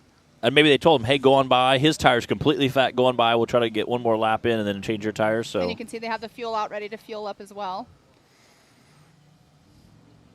Yeah, it looks like they're not in a super big hurry, though. Yeah. Again, being only 4 guys are on that current lap, so they might say, hey, we got a little bit of comfortable lead. Let's take our time, make sure we get everything done. Except he's not leading anymore. So, interesting. We'll see how this all plays out. Where did Dwayne end up? Dwayne, he went through while we were on break, I believe. So they're doing some drone footage right now, and then what they're going to do, there's the leaderboard. So, yes, we have Connor Fultz in that number 1 position, and then we have Trevor Fultz, Dwayne Garrettson, Cody St. Clair, and Justin Barth. Those are our top 5 right now. And on the laps, so we have lap time. So we only have Connor on he who has completed his 4th lap. I have no idea how you can read that. Yeah, I try to go off the screen here. It's LASIK. Yeah. I try to go off my leaderboard here. I can't quite see the big screen in the back. That's not happening. I'm not that accurate. I can see it just because of that. Now, close up, my age is showing in my eyes. But no, that's our top 5 though. So, but we see Trevor is over in the pit right now. So, not sure how this is all still going to play out. Yeah. Might be Dwayne's car there coming through. I haven't seen him in a long time. I miss those guys. That's one thing. Yeah. I don't get to see the East Coast guys like I used to. I'm excited about coming back and racing this side of the world, and the Indiana crew and the Branicks. And here's Dwayne. The Brannick is awesome. Stan is the man. He is amazing. I had a real interesting trip to China several years ago with Dwayne, and we had a lot of fun. He's something else too. So Dwayne Garrison just took over the number 2 spot from Trevor because Trevor is obviously over in his pit still. So we only have 7 cars that have completed 3 laps so far. I think we have 2 that are on their 4th lap. Yes, correct, which is Connor Fultz and Dwayne Garrettson. Yeah, I heard stories about China and just how interesting of a time it was over there. I can't even explain it. Yeah. I was actually called 2 years ago by the same guy and invited back, and I bypassed it because of some of the things that happened on the trip I didn't even want to be part of again. It was quite a trip. I've heard it was pretty insane time. Yeah, it was neat. It was a cool experience with a really cool group. Yeah, and I guess that's the thing. Like, I tell people sometimes, like, going to we have 40, 50 bouncers show up, or like King of Hammers, it's super awesome. I tell people that's kind of like going to a concert where you have like tons and tons of people. It's a great time. It's a lot of fun. But some of the small races where it's more of like an intimate group, that's more like being at a house party where you get to see your friends and talk and hang out, and it's kind of cool. So I think like China was more of a smaller group, so you get to hang out and goof off. And there is Mick Hinton in the Toyota. In the ditch there a little bit. He might have slid off the corner of that culvert, so it's pretty slimy right there. What you can't see is in the bottom there's actually a steel culvert. And there's dirt across the center of it, and there's culverts sticking out both ends. And if you don't hit that center, you're off the culvert hung up. And again, we've seen several side-by-sides go through that tape, slide right through earlier. Yeah. We've seen a couple stop and try to back up as well. I don't know why Dwayne would wait on him, though, not take another line. There's another line there around him. Yeah, go up the other line. So speaking of the weather, this morning you were talking about how cold your hands were. Yeah, I made a mistake this morning, got wet right off the bat, and I realized after a little while I couldn't feel my fingers. because it was adrenaline, and I couldn't straighten them. The water had froze, and I'm biting them, trying to pull my gloves off, and couldn't get them off, and they hurt. And then my hands were actually warmer bare for a while than they were with the gloves on while we were trying to dry gloves. And but it all adds to it, though. It's that splash in the face and the wet and the cold. Oh, yeah. Oh, no, now he's having trouble. Yeah, see, if you weren't awake then, splashing in the water when it's 18 degrees outside will definitely wake you up. 4 pretty decent water crossings on the backside. On the backside? Yep. So They are rock bottom. They're not muddy. Yeah. But the splash in the face isn't. Yeah. Hey, wake up. Yeah, your co-driver definitely didn't sleep here. You know. Yeah. Yeah, we ran lead nav, which I've always ran. I love lead nav, but the iPad shut off on the first lap for cold. I've had my iPhone shut off before for heat. Yeah. But it shut off for cold this morning, froze up. Wow. Okay, this hill right here that he's trying to get up, that obviously is a super steep hill. That's right. The one right over here us. behind us. Yeah. It's wet and slick, too. So you can see they're bringing out the forks to get McKinson moved. So he must be blocking course, and Dwayne just can't get around him. Dwayne acts like he's running on a cylinder short, maybe, too. This is what you guys normally run. It is, right. So with some of that rock section, usually we'll come up around right around that tree, make a big loop, come back and hit some of this rock section through there. So that's a pretty loose dirt area there. So I think if he'd take a right, he could head back up the wall. There we go. They're going through and water. You're going through water, so too. your tires are wet heading up the hill. Yeah. Again, trying there. Again, his motor's not sounding He did super not happy. sound very good when he was coming it's through. hard to get any momentum right there either. Well, they got Mick out, so maybe he can back up and get back into the other spot that's not so steep to go up.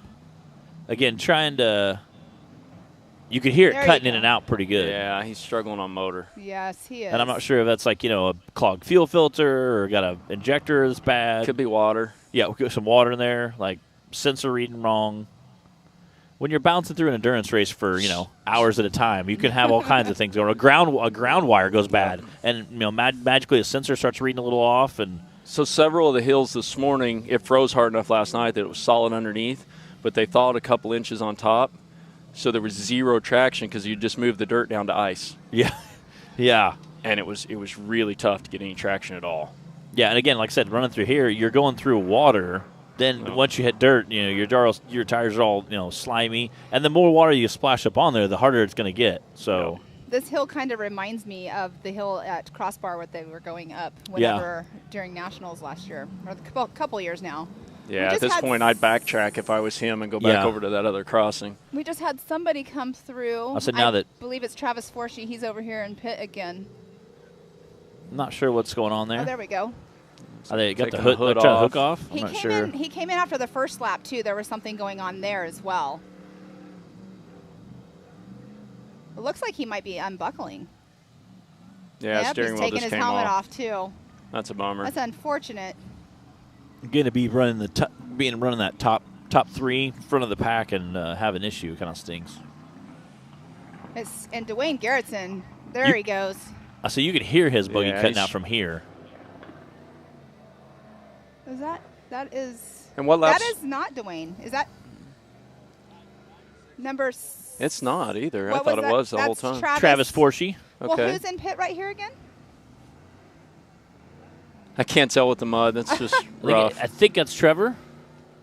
Oh. I was looking for number 3 on there. I don't know his car. Number 3, but I can't see the number 3 plate. He has a number 3 orange plate, but I can't tell.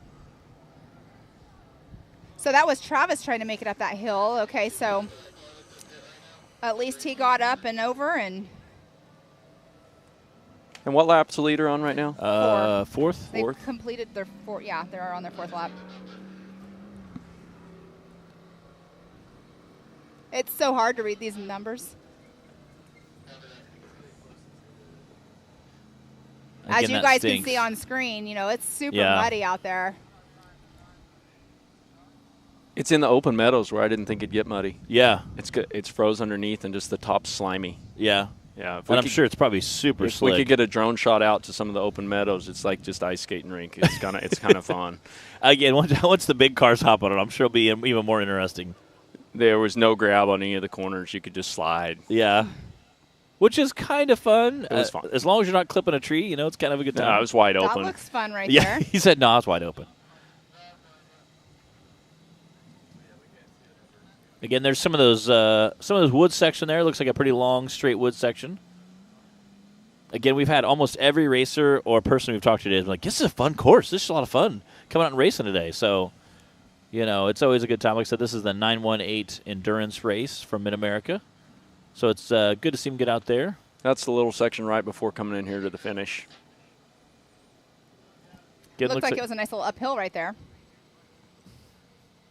It's really hard to see this and haven't been out on course. I love going out on course and seeing it before getting on here, and so we can tell everybody about it. So it's nice to have you up here, Terry, that you've raced it and know it. And yeah, I'm just struggling seeing it. My eyes are so full today. This was a 100% visor up race. Yeah, you just couldn't. Cody Sinclair. His car is not white anymore. Yeah, it's like a light brown.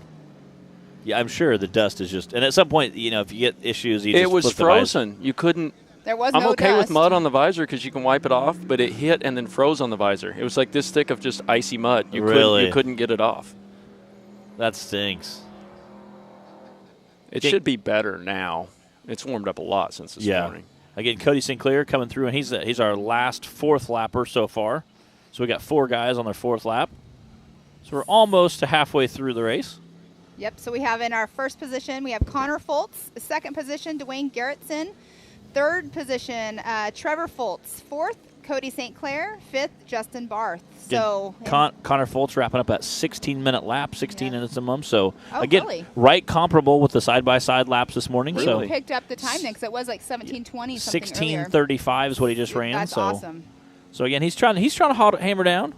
The first lap's never going to be your first. Well, I can't say that. Sometimes the first lap is the fastest lap. But usually you pick up a little bit of speed as you race on. Right. I think it's going to dry through the day, and they're going to get a lot more traction, too. And that's kind of what it was stalling and just slimy for UTVs. And that's kind of what I said this morning. I said it was going to be really hard-packed and then kind of get slimy as the day went on. I said, but the big cars get out there a couple laps in, they can wear down a track pretty quick and hopefully get it back down to kind of tacky. And our second lap, the short course was just slime, terrible. And you can see it now. It's starting to dry on the inside of the corners.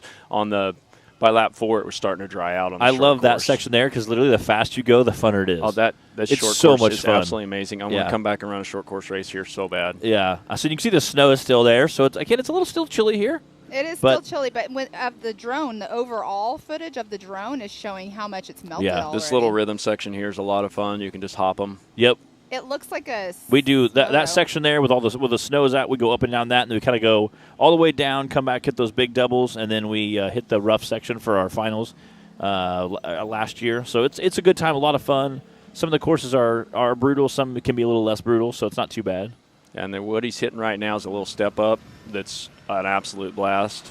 And then this section he's going into now, you can't see it all, was my favorite. Yeah. Where you drop down through there and you can kind of weave through the trees. Yeah, kind of weave, but it's at speed, and you come off a blind hill sideways, and it's fun. Come off a hill blind sideways. That's good. It's good times. You're definitely feeling the car shift. No, the short course is really impressive. I love it. Yeah, and that's again, like I said, that's super awesome. Kudos to Jason for setting up an awesome course for us. Let's come out here. JT being the race director, definitely putting work in.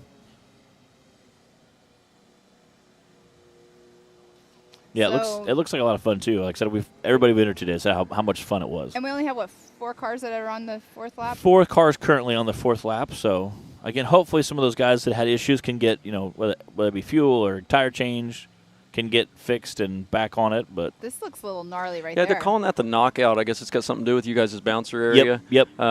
We do a race where we race them 2 at a time.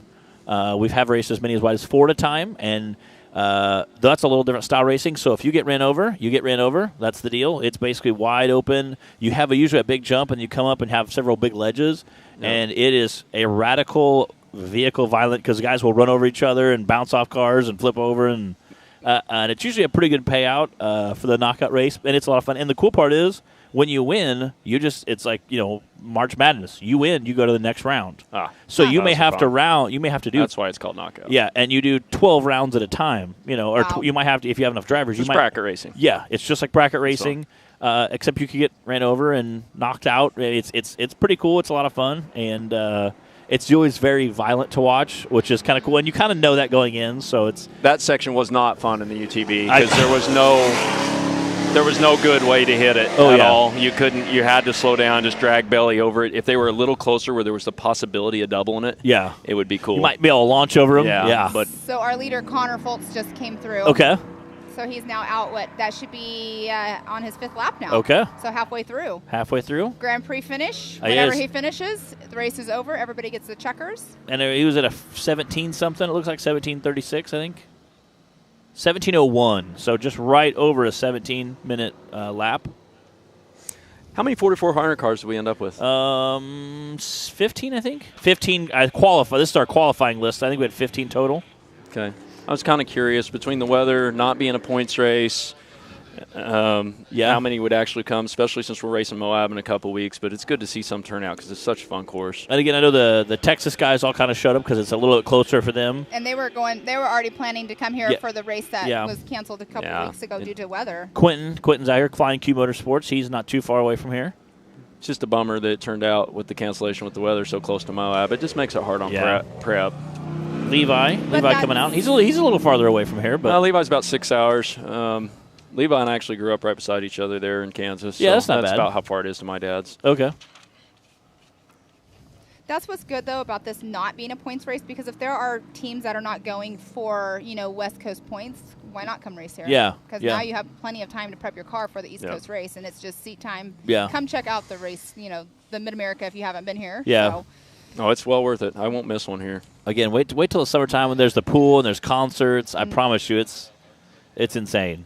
Yeah, the Demo Derby. They were talking about pit bike races. I'm going to have to put another pit bike together. It's been years. But I went up and looked at the pit bike course, and wow. It is. It's legit. It's pretty incredible. They also have, I heard, an indoor track they're building for pit bikes. And so, from what I understand, it's right where that track is. He's putting a building over the top of it. Okay. So it's a 350 by 350 building. I'm like, what? Yeah. He's like, yeah, well, how we indoors. We can do rodeos and other stuff in there, too. I'm like, that's crazy. Yeah, I'm going to have an indoor pit bike arena. Yeah, I'm like, hey, why not? But their pit bike course here is insane. It's pretty impressive. And how many people come to it is just crazy to me. Well, there's better payout for the pit bikes than we used to get racing. I know. I'm like, holy cow. Yeah, and then you see a bunch of little kids on it, which is kind of cute, too. It's amazing. And that's something else. They're bringing back the 170s and doing the kids stuff. And I saw several comments the other day, people kind of whining about no feeder program, but that is a feeder program. You bring the 170s, you come into the UTVs, there's multiple classes. That's how this grows. Yeah, and it's super cute. Like I said, we started doing some 170 classes this year. Our first one, we had two little girls show up. The second race, it was in Texas, so a little farther away. The second race was at Windrock. We had like 8 or 9 kids show up. So we had 2 kids that were kind of more of a pro class. We went and made a class for them, and there was like 7 or 8 stock, and I think 6 of them were girls.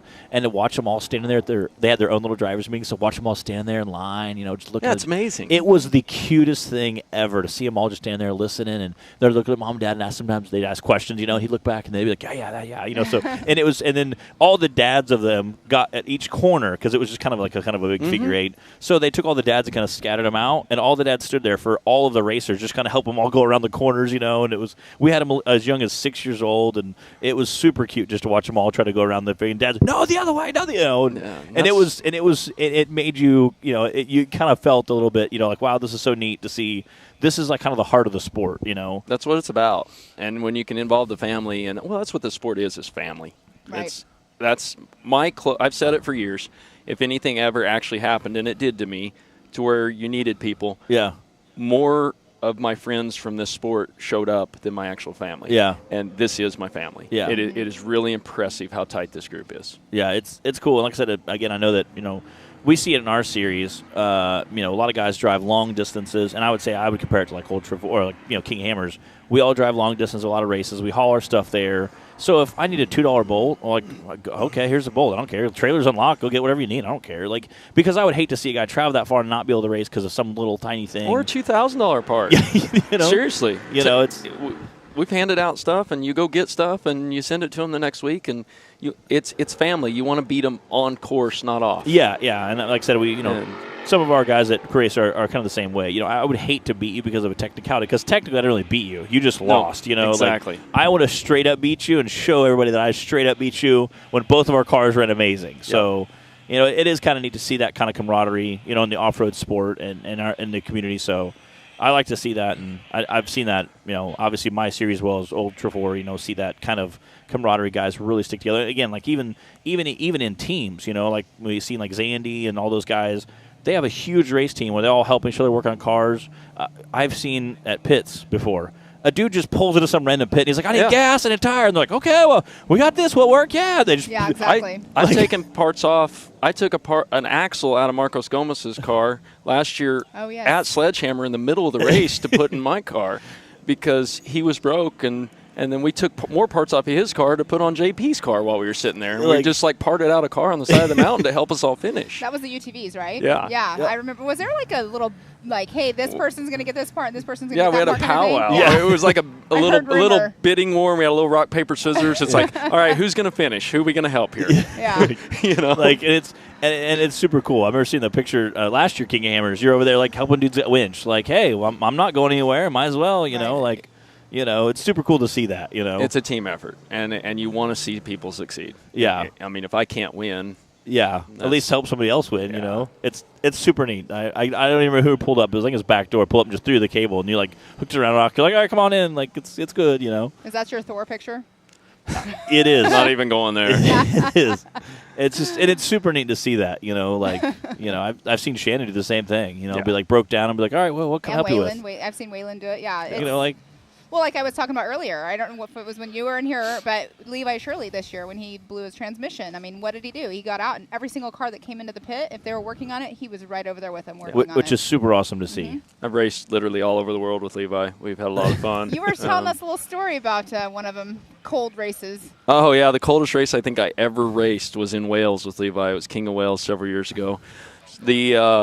So the Europeans like their tea, apparently. That's crazy. They do an hour mandatory pit stop in the middle of the race. So we're there, it's pouring, we're racing, you're cold, you're wet, but you're doing okay, you got adrenaline. Yeah. We come into the pits, and they make you stop for 1 hour. And we sit there and take our hour pit break and freeze. And then you're frozen, wet, and get back in the car to start your second half of the race. Ugh, no way. It was miserable. I would hate to start that second half. You're cold. Now the wind's blowing past you. You're freezing. Yeah. You lost all your adrenaline. You sit there and got cold for an hour. Levi and I are huddled in this. It was Rob Butler's little van, shaking, freezing, wet. Drinking your tea. And then you got to go get back in the. Yeah. So Dwayne Garrettson just came through. He is our second position, but it looks like he is 7 minutes, 13 seconds behind. Wow. We haven't seen him for a while. I wonder if he stopped and changed a tire or did something on the backside. But, yeah, I mean, second place is 7 minutes, 13 seconds behind the leader, Connor Foltz. Which is a pretty big – it's a lot on this course, but, 7 minutes is one tire change, one flat, anything. And that's if you're hustling out there, the he course. Just hangs in it. Jared, my co-driver, tried to get out at one point today, and he couldn't get out because his buckles were frozen. Everything was frozen. He was having trouble getting unbuckled and having trouble getting out of the car because the mud was froze over the buckles. So you're like, we'll stick in. We'll figure it out. It's crazy. People don't think about how that's crazy that the rag froze to your helmet. It was brutal the first couple laps. I'm just glad it warmed rough. up. It's warm. It's nice right now sitting here in the sun. Yeah. I know. I'm probably getting a sunburn. Yeah, so being in the sun helps warm a little bit. Again, we got two guys that have come through in that fifth lap. He's going up the little knockout here. If they keep the drone there right after this knockout when he goes left, you'll see that's a Jeep arena there they use during Visions and do an obstacle course that if you get a chance to go up and drive around and look at, it's really cool. Yeah. That's awesome. There, now we can see it. Yeah, they're not going to see it. But really, really neat spot. There's so many cool things and here. That's what I was getting ready to say. And every time I come here, they've it. added something different. The first time I ever came here, they had a pool, above ground pool, with just kind of a deck around it. We were all in there playing volleyball. It was our finals. The first year we had finals here, and we're having a great time. And I would have told Jason, I said, man, this is super neat. I said, this is so cool. This is one of the coolest off-road programs we're into. And he's like, yeah, that pool, there's too many people in it. We're gonna knock it down and build a new one. I'm like, what? Sure enough, by the next time we were here, he had knocked it down, and he's like, yeah, we're having this thing called Visions later this year. He's like, we're going to build this cool in-ground pool. I'm like, all right, whatever. And then, boom, I see the plans for it. It's like a lazy river, kids pool, adult pool. I'm like, holy cow. It's just, so every time you come here, there's something new and different exciting about it. Apparently there's full drag strip going in up on the hill, too. That's what he was kind of hinting at. He's like, well, we do dirt drags, but he's like, it'd be kind of cool to have asphalt or sand. He goes, or both, whatever. Whatever. I'm like, wow. Yeah. This is rapidly growing into be one of the coolest off-road park I can ever imagine. It is neat. And again, like I said, I think he has a very forward-thinking mind of like, how can I make the park better? Even with the concert stuff, That's what he has said is, it's an event with a race added in. I said that earlier, and that's what he said. So that's awesome because now you have all these events here, and you're just throwing, these races in with it, and so it's just entertainment all around, not just races. You got your concerts. Yeah, and it adds eyeballs, and that is the hardest thing with the sport we do is getting eyeballs because if nobody sees your car, you can't get sponsorship. Right. And getting eyeballs on them is what these events are going to do. So there went Travis, I believe. Yep. Car sounds good. It does. Again, Travis Forshee. Trying to see what lap he's on. He's in third place, so that means he is on his fourth lap, actually. So he's a lap down. So there's only 2 people on lap 5. I think he's 2 laps down. 2 laps down?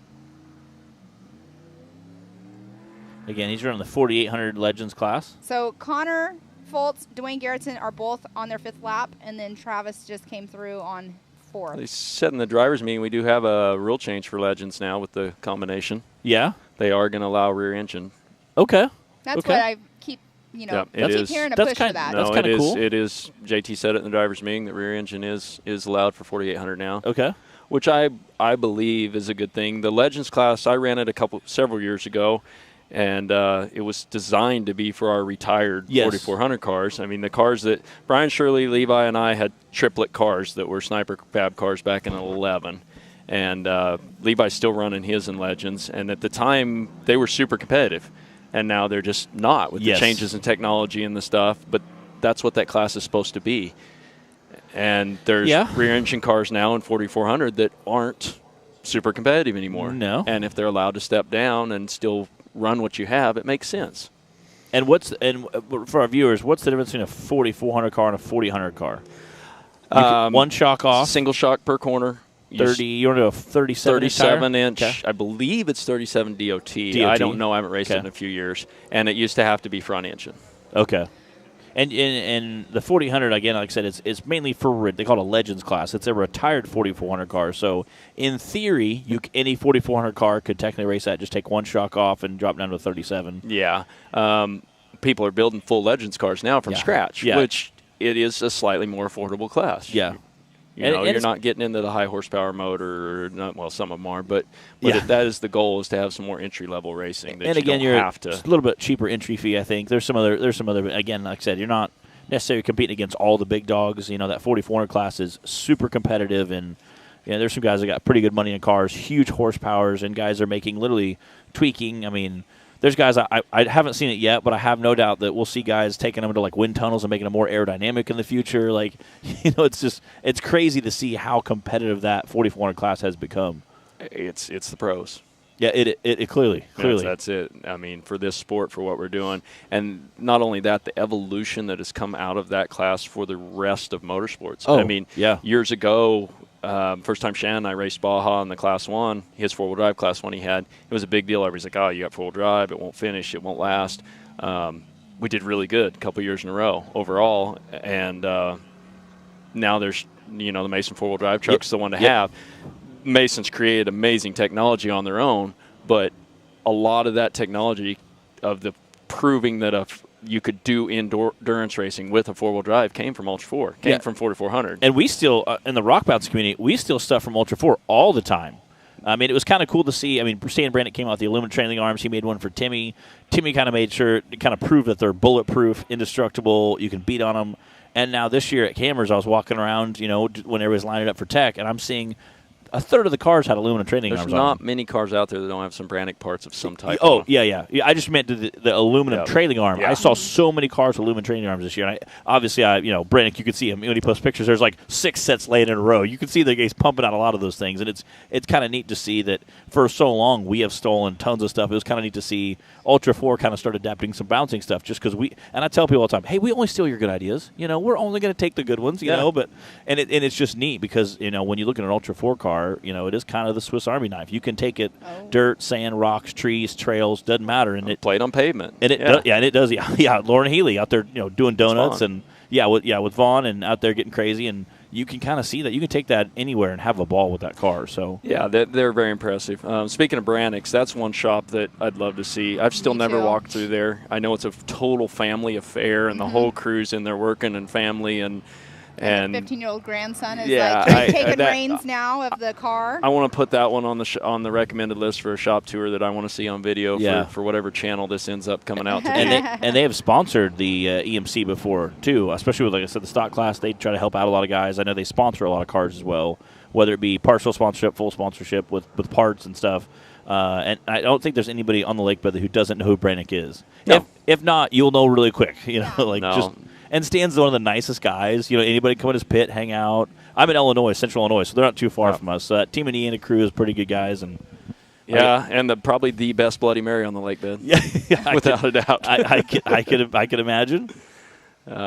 Great group. Great people. I'll say Dirty Turtle Off-Road Park isn't too far from their shop, so they do a lot of stuff with Dirty Turtle, and you see them at a lot of events there. So it's always a good time.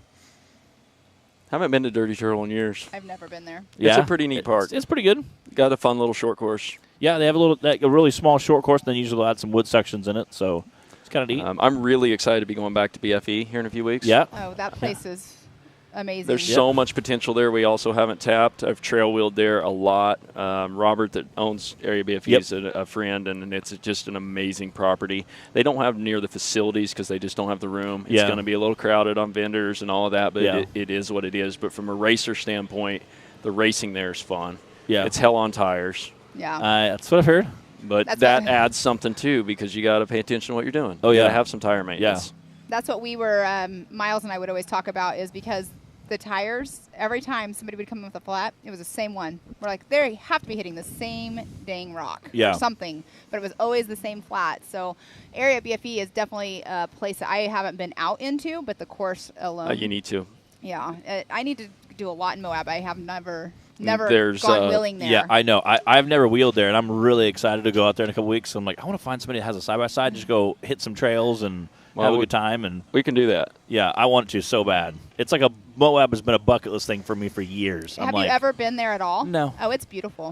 I've seen pictures and videos for decades. I've seen the to the town to BFE and back to the town. I haven't been out on the trails, but just in general, like everything is Potato Salad Hill. I remember reading back before there was an internet. I'd read magazines and I'd cut little pictures out of Potato Salad Hill. So I'm pretty excited. Oh, look at this guy coming in hot. Is that Connor? That's Connor. Yep. Connor just came in. He is now sixth lap. Yep. Again, 17:34 was his last lap time, so a little slower than his last lap. Dwayne Garrison is on his fifth lap, and we have 2 or 3 guys behind him on the fourth. After that, everybody else is on their third. So, Connor is absolutely setting this course on fire today. That was a great shot just now of the pit area that the drone had up on the screen. You can really see how they have it all lined up with the easy ups with all the sponsors. They have Nitto, Ultimax, Ford, Rigid, Maxxis, and Raceline, and so they have all those easy ups up there. Everybody has a numbered pit spot. That's what's super cool about it as well. Yeah. Is it pit spot by how you qualified? It ended up originally it was supposed to be that way, but then they switched it around, let people pick pits. Okay. Just by some people had trucks and things were fitting in different and better, and it worked out really well. But I love the uniformity of the setup tents. Everybody's got a tent. Everybody's in line. They're not fighting over space. And they're not having to set up and break down their tent because that sometimes is a pain. It's really, really slick, and it's clean. Yeah, it was kind of neat watching them, set them all up and make sure they were exactly lined up perfect and make sure everybody's ready to go. And I like they put the big number on the front, so as you're pulling in, you're like, okay, I'm 30. I see 40, 39, 38. You can know exactly where your pit's at. See, I haven't been down here until this morning. So when I came rolling in here and I saw that, I was like, made my OCD so happy because it was all lined up perfectly. Yes. Jason was down here with a micrometer making sure it was perfect. So it was neat, My OCD and my planning that I'm always going on, in my head, that was perfect right there. I really like the setup where you can go through the center hot, where you're not having to slow down for pit road unless you're pitting. Yeah, and you can maintain race pace. And there was guys that puts that in front of the crowd as well. Right. Dude, there was guys full sending it today. It was awesome. I mean, they were landing 3/4 the way down the jump today. It was super awesome to watch, And I think you're going to see some big cars. Some of the we watched, Zandy and Chip were qualifying, and they were both absolutely sending it. They're going to send it. Those guys are going to be hauling through. So I'm excited to watch some of the big cars come flying through there because I think those guys can be pretty ornery too. So I want to talk to Levi because he was retiring Loretta. Yeah, at Hammers. I saw that. And here she is. So Levi's having a new car built by Rob Butler. Rob has Off-Road Armory. Rob built the car that Levi and I raced for Ultra 4 Europe in 16, 17. I don't remember what year it was now. They all run together. We ran a full series over there. Rob built his car that was amazing, and then Levi sold it in Europe and left it there. He's been working with Rob for a couple years, kind of picked the best of all worlds and had a car put together that Levi was going to run for Hammers. And just between what I understand, COVID and shipping and back and forth in the world Right. the way it is, the car's still not here. Okay. It may be now, I don't know. I haven't talked to Levi recently on it, but I think it's just not quite ready yet. He posted a picture the other day. What is he naming for his new car? I don't remember. I can't remember either. That Justin. was Justin Barth. Yep. I can tell by I know his motor sound. Yeah. So I don't know what he named her. I can't remember what the name is. And he's like, I'm sorry, you can't come out and play this weekend or something Yeah. like I'm sure that. if he had it ready to be here, I mean, it would be if it was me because it's not a points race. It's not a points Right. that matters. What better shakedown race Yeah. for a brand new Exactly. car? Better way to get dialed in totally. Yeah. Oh yeah. So, I mean, other than there's some money Yeah. up for grabs. Yeah. But Loretta, she didn't have a good last run. I mean, she blew her transmission. It's a very, so very proven car, though. Yeah. very, Oh, very, yeah. 100%, but not a way to take her out, Yeah. But Is Loretta what he won Hammers in? Levi hasn't won Hammers. Okay. I was thinking he won 1 year. Or did he win 4,800? I'm not sure. To It's be honest. possible. It's horrible. I'm I don't so think sorry. so. Okay. But Somebody will tell us. Yeah. Somebody tell Yep. us on the The live feed. lets you know whenever you're wrong. Or Miles, I promise if you're you. in the middle of lunch at Disneyland Yes. or He's Disney probably World. he's on a ride. He's on a ride texting me right now. He's on a roller coaster going upside down, Yeah. watching his phone. Watching He the can live. tell me the place of every year he's finished probably.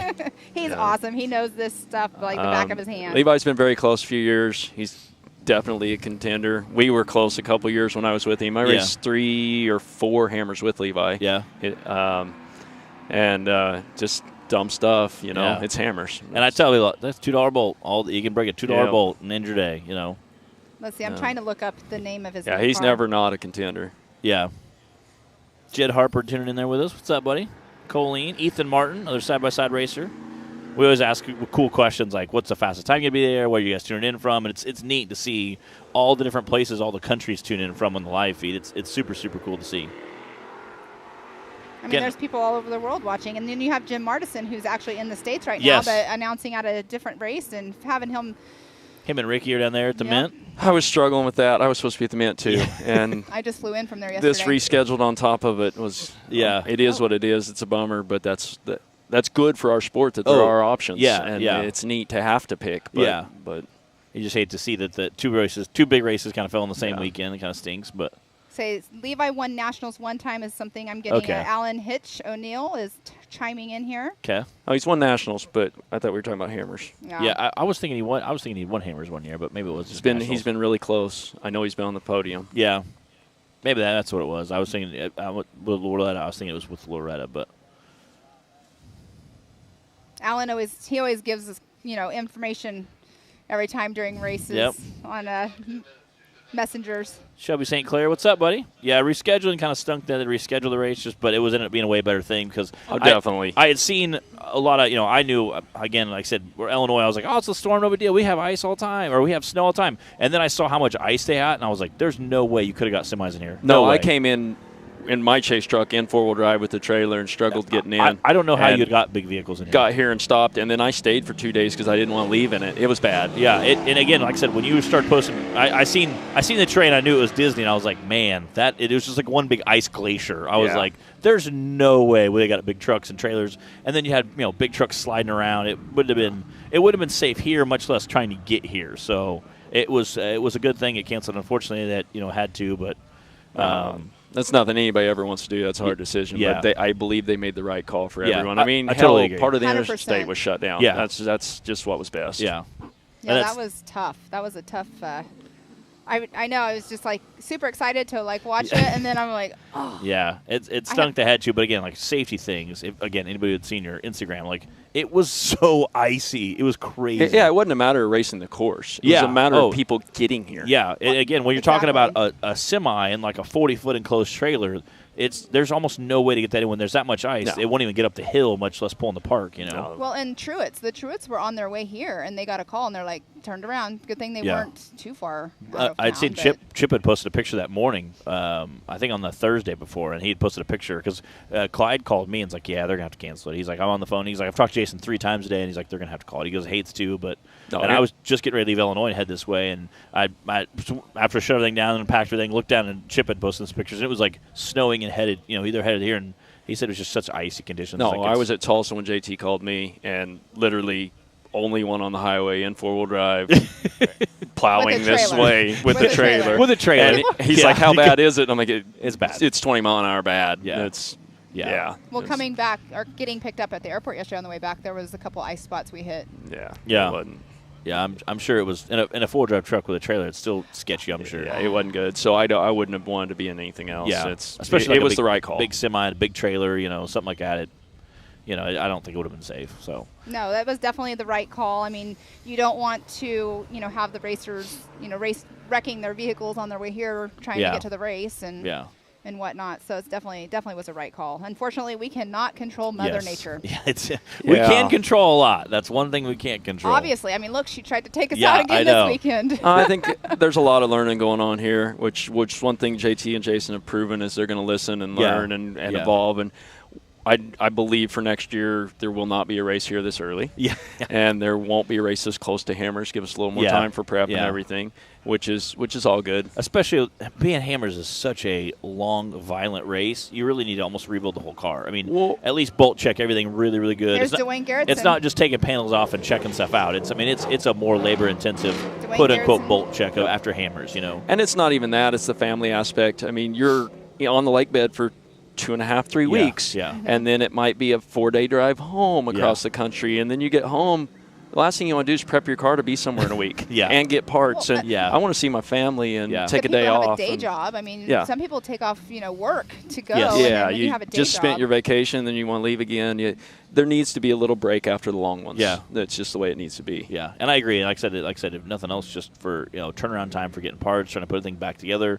I mean, if you're breaking the first mile, that's one thing. Your car's probably already pretty prepped, but if you do the complete Hammers and complete it, I mean, your car needs a lot of TLC afterwards. Yep. So, and it doesn't matter if it's a big car or side by side; it still needs a lot of TLC. And there's a lot of teams. The larger teams are able to completely 100% tear their car down, go through every nut and bolt. Not every person can do that. Well, that's not the majority of teams, probably, right. though. Exactly. And there's some mental TLC. I mean, after being on the lake bed for 2.5 weeks, the last thing I want to do is go hammer on the car. Yeah, I could care less when I get home. I didn't this year. I didn't take anything out of the trailer for a week. I just backed it in and unhooked it. You're like, it's good, it's fine. Yeah, I'm gonna take a nap. Yeah, I'm gonna go take a hot shower and just sleep for a day. Yeah. So you need a break. There needs to be a break in the schedule there to give everybody time to adequately prepare. Yeah, and I think that's smart. That's good. That's a good point. Yep. All right. Well, it sounds like we have a commercial, so we're gonna go to a commercial break here and come back and look at some more action and see who all is still on course. No matter how hard we tried, we just couldn't get longer life out of our belts. That's why we were so excited when we found these new Gates Redline belts. They have a super simple 3-step process for breaking in your belt the right way. Clean the sheaves with a Scotch-Brite pad. Remove any old belt residue, glazing, oil, or debris on the clutch sheath area with alcohol or acetone, and make sure the breather tubes are free of any old belt material. Step 2, install your new Gates Redline belt. Step 3, perform 2 10 to 15 minute heat cycles, giving it easy throttle on flat ground. Then, you're going to repeat for the second heat cycle. The best part, the process is so simple and easy, it really helped us with our competitiveness. Yep.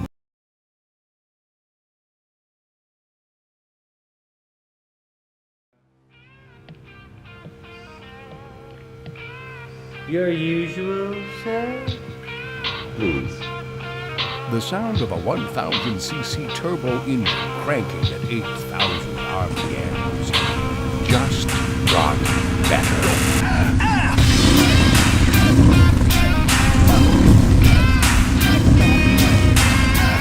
HMF, the official sound of the off-road.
What is up, everybody? We are here at MidAmerica Off-Road Park for the 918 Grand Prix Off-Road Endurance Race this weekend. It is a little chilly out today. Like I said, we have Terry Madden up here talking with us.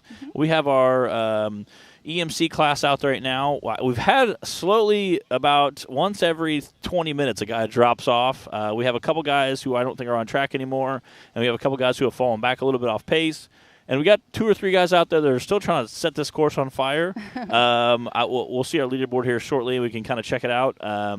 Again, this is the 918 Grand Prix race. We're not part of the Ultra 4 Series, although we do have some Ultra 4 Series races coming. Yes. This is not also a points race. This is mainly just kind of a fun weekend. Great way to get cars dialed in, a chance for people to see the park. Again, it's a little brisk, so you we didn't get the pool action going on this weekend, so.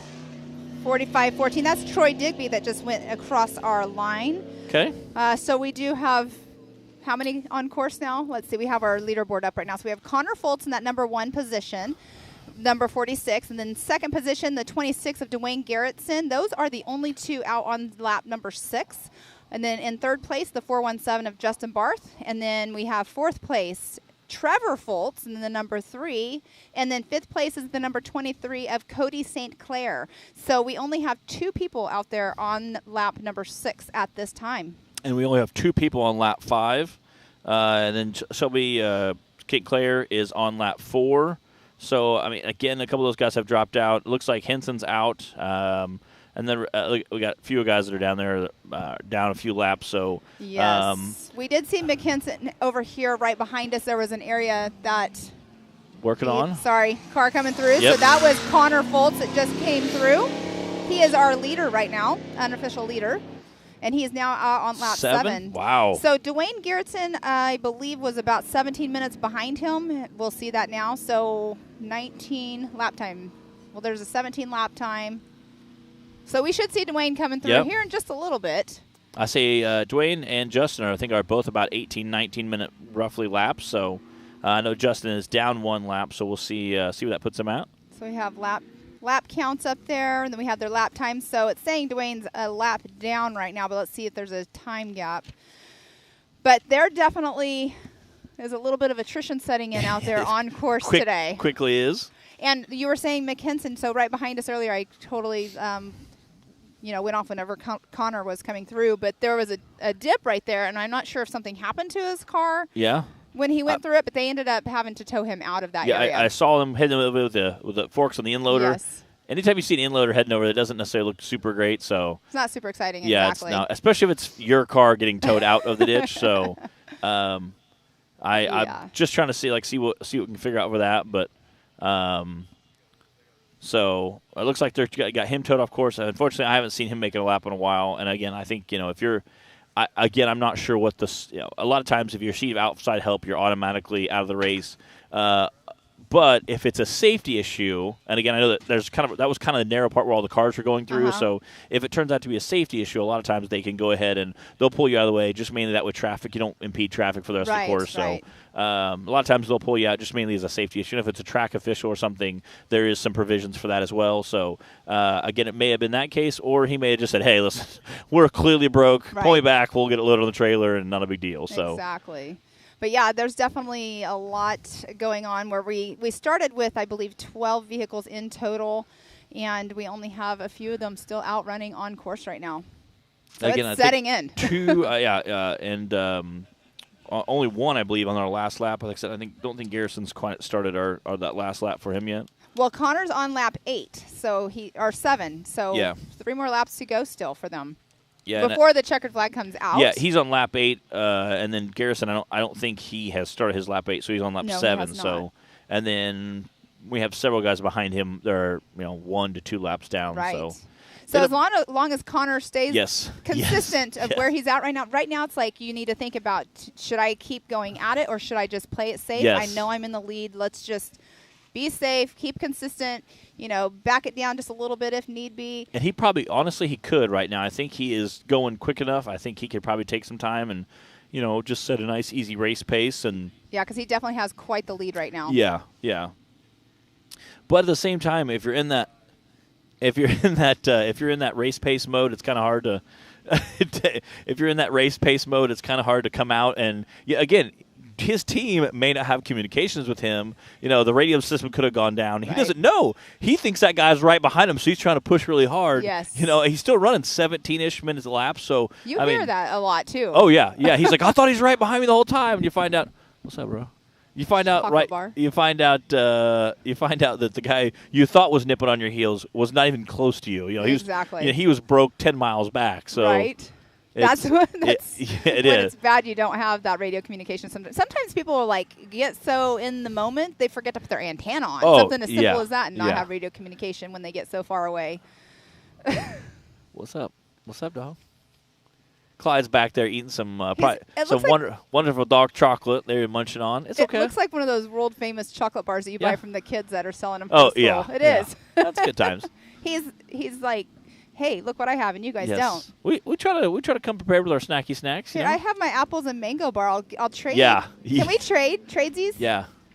Yeah. Sure. Oh, there we go. That's what I'm talking about. Here, I'll share one whole piece. Such a great group of people. Gracias. It's a good time. It is good time. Good times here. MidAmerica. It is. All these people here, because I've never been here, have been so welcoming and amazing. So nice and helpful, and it's pretty cool. And my cabin, I will not complain one bit about my cabin. The thing that blew me away, I think, the very first time I was here, obviously the pool was here, and I heard about that, and that was awesome. But it was really hot. It was a summertime event. It was super, super hot that day, and I walked to the bathhouse, and they were air conditioned. And then I came here for our finals, and it was really cold, and they were heated. And I was like, they have heated and air-conditioned bathhouses. That is so, so incredible. It's genius, too. That's great. Great for return people. Oh, it's amazing. It'll bring people here. It's amazing. I love it. Not just heated and AC bathhouses, but just everything in general. Yeah, well, I think that kind of shows the quality of effort they're putting into the whole park. Heated pool, next level. We mentioned that. I wouldn't get in it. He said, "Well, I don't know." He said, "We'll talk about it." But we had mentioned, hey, because our finals is in November, so obviously November is usually pretty chilly. Right. I said, October. Well, and then so I said, well, maybe we could get heated pool. And he said, well, we'll talk about it. We'll talk about it. But it's always a good time. Come out. Like I said, our Visions is June, July-ish. Okay. I don't remember the exact date. It's either June or July, one of the two. It's July. Okay, so July. So obviously very warm in July. So Visions, that pool is usually packed, and there's tons of off-road people in it. And when you get a bunch of off-road people together, it's always a very, very good time. I know a lot. With Ultra 4 being here this year, a lot of rock bouncers were there last year because we had 2 or 3 different rock bouncer classes. We had the hills. Oh, there went Trevor Foltz. He's now in that number 3 spot. So where did Justin Barth go? I'm not sure. Justin Barth came through here earlier in that 3rd position. We'll see. We'll see what happens. There it goes. Shows him bumping up. So we got 2 guys on our 6th lap. Again, Foltz just started, and then we have the Connor leading still. So Trevor is just starting his lap. So a little, and again, still running pretty quick time there. But I don't know if it'll be enough to catch up. Oh, may have lost a tire or a wheel. That's not good. Justin Barth? That stinks. He had a great run this morning in the UTVs. Yeah. Turning around and getting right back into a race car again. Yeah. That's awesome to see people do that. Again, stopped out looking at it, so I'm not sure exactly what happened there. Right behind us here? Yeah. You can see on the screen. Looks like he's, I don't know, waving it. That is not Justin Barth. Trying to see what's going on. Maybe the wheel took off, and that's why he's walking forward. It's actually right behind us, but we can't quite see it. Is that Connor? Nick has zoomed in as close as he can, I think. We're trying to see if we can get a car number. He took off running forward, so maybe he did lose a tire, and it rolled down the hill. We have our safety crew heading over that direction right now. It is Trevor Foltz. And again, he had just come through here. So I don't know if he hit the jump a little hard and broke off some lug nuts or if he had a hub that finally let go. Again, the passenger is out of the car, and the driver hopped out and jumped off and took off running, I think, after the wheel. It almost looks like you can see that he does have a front tire up on the driver's side. Maybe. So it looks like he has both passenger tires on. I'm not sure about the driver's side. Driver rear. Again, it depends on. There's a little bit of a berm there, so you can't quite tell how the car's sitting. They didn't stop at the proper angle for us. Yes. Like, if you guys could back up a little bit, we need to get a better angle on that. Right? Oh, he's rolling it back up, so I wonder what happened. That's so unfortunate. I don't know if he broke off lug nuts. Luckily, he's pretty close to the pits. He could probably throw it in reverse. If it's on the front of the car, he could probably throw it in reverse and back to the pits. Yeah, you cannot go backwards on course, so big ol' no-no. That stinks. To be 100 feet from your pits and changing a tire. All your guys watching like, hey! I don't think he's, something broke, though. That's not changing a tire for sure. So if he had studs break off, he's not going to be able to get going again. Or, a hub. Well, if it's really, really broke, he probably figures, hey, we're not going to get a finish out of it. We might as well just drive off course. Yeah, they're just going to throw that tire up. I said maybe he broke the rim. See what he's going to do here. Well, he's not taking the spare off, so it's definitely not just a tire change. See what he's.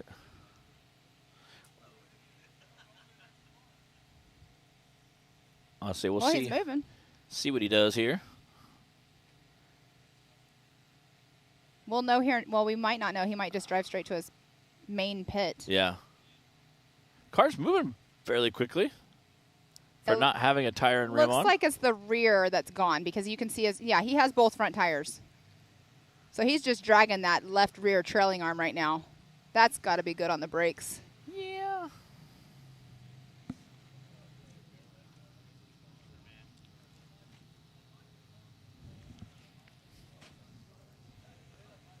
So unfortunate. He was running good. That does stink. He's in that third position. Yeah. Making great time. Yes. But brother's in first place still right now in official. Again, he might be trying to just limp it off course or just he might be trying to get out of the way to change it. Again, we'll see if we can't catch up with him shortly. He might be trying to just get out of the way of the racers and then see if they can fix it, whatever it is. If he comes back, if it's just, like I said, wheel studs, he can always jog back to the pit, get a hub. A lot of guys are running that F550 hub. It's only 4 bolts that hold it in. Take those 4 bolts out. Well, he parked back here behind us next to the safety vehicle, so it looks like he is just pulled off course. So he's parked over there wondering they're out of the car as well. He might be able to, again, like I said, if he's running the F550 hubs, he might be able to take the the 4 bolts on the back, take the F550 hub, run the pit, grab one. Again, they're super easy to change to a small. A lot of the rock bouncer guys have converted to those. Run a reed knuckle with the 4 bolts that hold that it's that 05 or newer F550 hub. A lot of guys are going to it just because it's pretty self-contained and it's really easy to change in case an instance like where you break one. You have it's usually they come on the 8 by 170 millimeters. They'll re-drill them for 8 by 6.5, which fits a lot of the older stuff. They slap it on and ready to go, and you can change them pretty quickly. Obviously, the off part is already done. Right. You just got to get back on. Exactly. So, and again, if it's they can take the lugs off of the nuts off of there, and be able to put the tire back on. They can even reuse the same rim and tire. So we'll see. They are both walking back to their pit. Fire suit down. Maybe we could get him over here and come chit-chat with us about race course and what was going on for him. We'll have to see. Maybe we can get somebody to get him over here to us. They're not jogging back to the pit. No, they're not in a hurry. So they're casually walking. So Travis's pit, if you guys can hear us, have him come over and chit-chat with us. And we'll see. Again, like I said, I think he was in 3rd place. So depending on what he just came through in 3rd place. So there's a couple guys behind him. It looks like Cody St. Clair's out. So we'll see. Again, I think Cody was in 5th place. I wonder why he's saying he's out. He went through earlier, unless something happened on course and we can't see it. I haven't seen him come through in a while. Justin Barth, again, is sitting in 4th, but if he's still going, he might be able to knock off Trevor. We'll see. We'll see if he can pick him off there. I don't know how that'll fold. Again, you hate to see those guys walking back. It is such a bummer. It is. You can tell they're just kind of bummed and frustrated, but. Yeah, I'm going to say it again. So, Trevor Foltz, if you can hear us and you want to come over and chit-chat with us, come over to the production trailer so we can talk to you about your race. Might not be able to hear us, though. Yeah. Again, those guys have been getting it all day. You can see how our pit layout is. Yes. Super exciting. It's been a good day. It has been a good day. It's been chilly, and it's now we're getting in the shade, so it's going to slowly cool down a little sun's bit. starting to cool down a little bit. I'll say it's 3:30 here in the afternoon. So we've been at it for 2.5 hours now? Yeah, an hour and a half. We started at 1, right? 1, 2, 3. It's 3:30? Yeah, right. Yeah, is it? Yeah, 3:30. So we've been at it for 2.5 hours. Yeah. Okay. It's the cold getting to It you. is. It is. So we've been out for 2.5 hours. We're gonna be. I think we're on lap 7, lap 8. Yes. So we got about half hour probably to go, 45 minutes. And then the 4,400 class starts at 4 o'clock. 4 o'clock starts at 4. Which we're gonna be pushing. It's 3:30 now, and we got every bit of 30 minutes left. We'll be pushing to finish by 4. So it's all going to depend on Connor Foltz getting in here. He has 2 laps left to do. It really is. It really is. He's going to have to push pretty hard again. But his last couple laps have right around 17-ish. So right. I mean, that's still pushing pretty hard. I believe he's on lap 8 right now. If he does, he will be finishing right almost a few minutes after 4.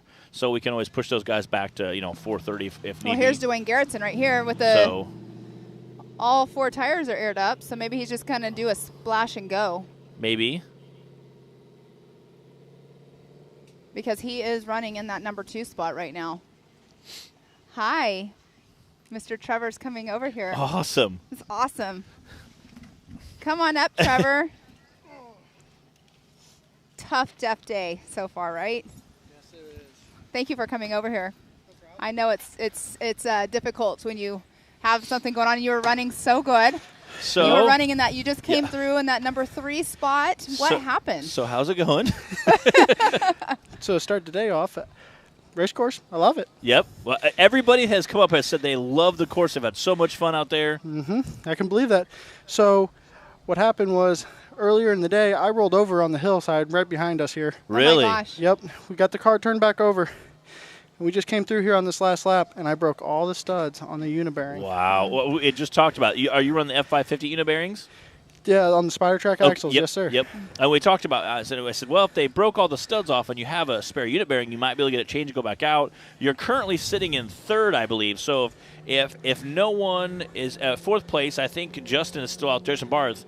If he can't pass you in the next 30 minutes. You might be able to still come in 3rd place for the day. So fingers crossed, you can still hold on to that podium finish. Again, we'll see how it all shakes out. Right now, your brother, Connor is in 1st place. Garrison is in 2nd. You're in 3rd, and Justin Barth is in 4th.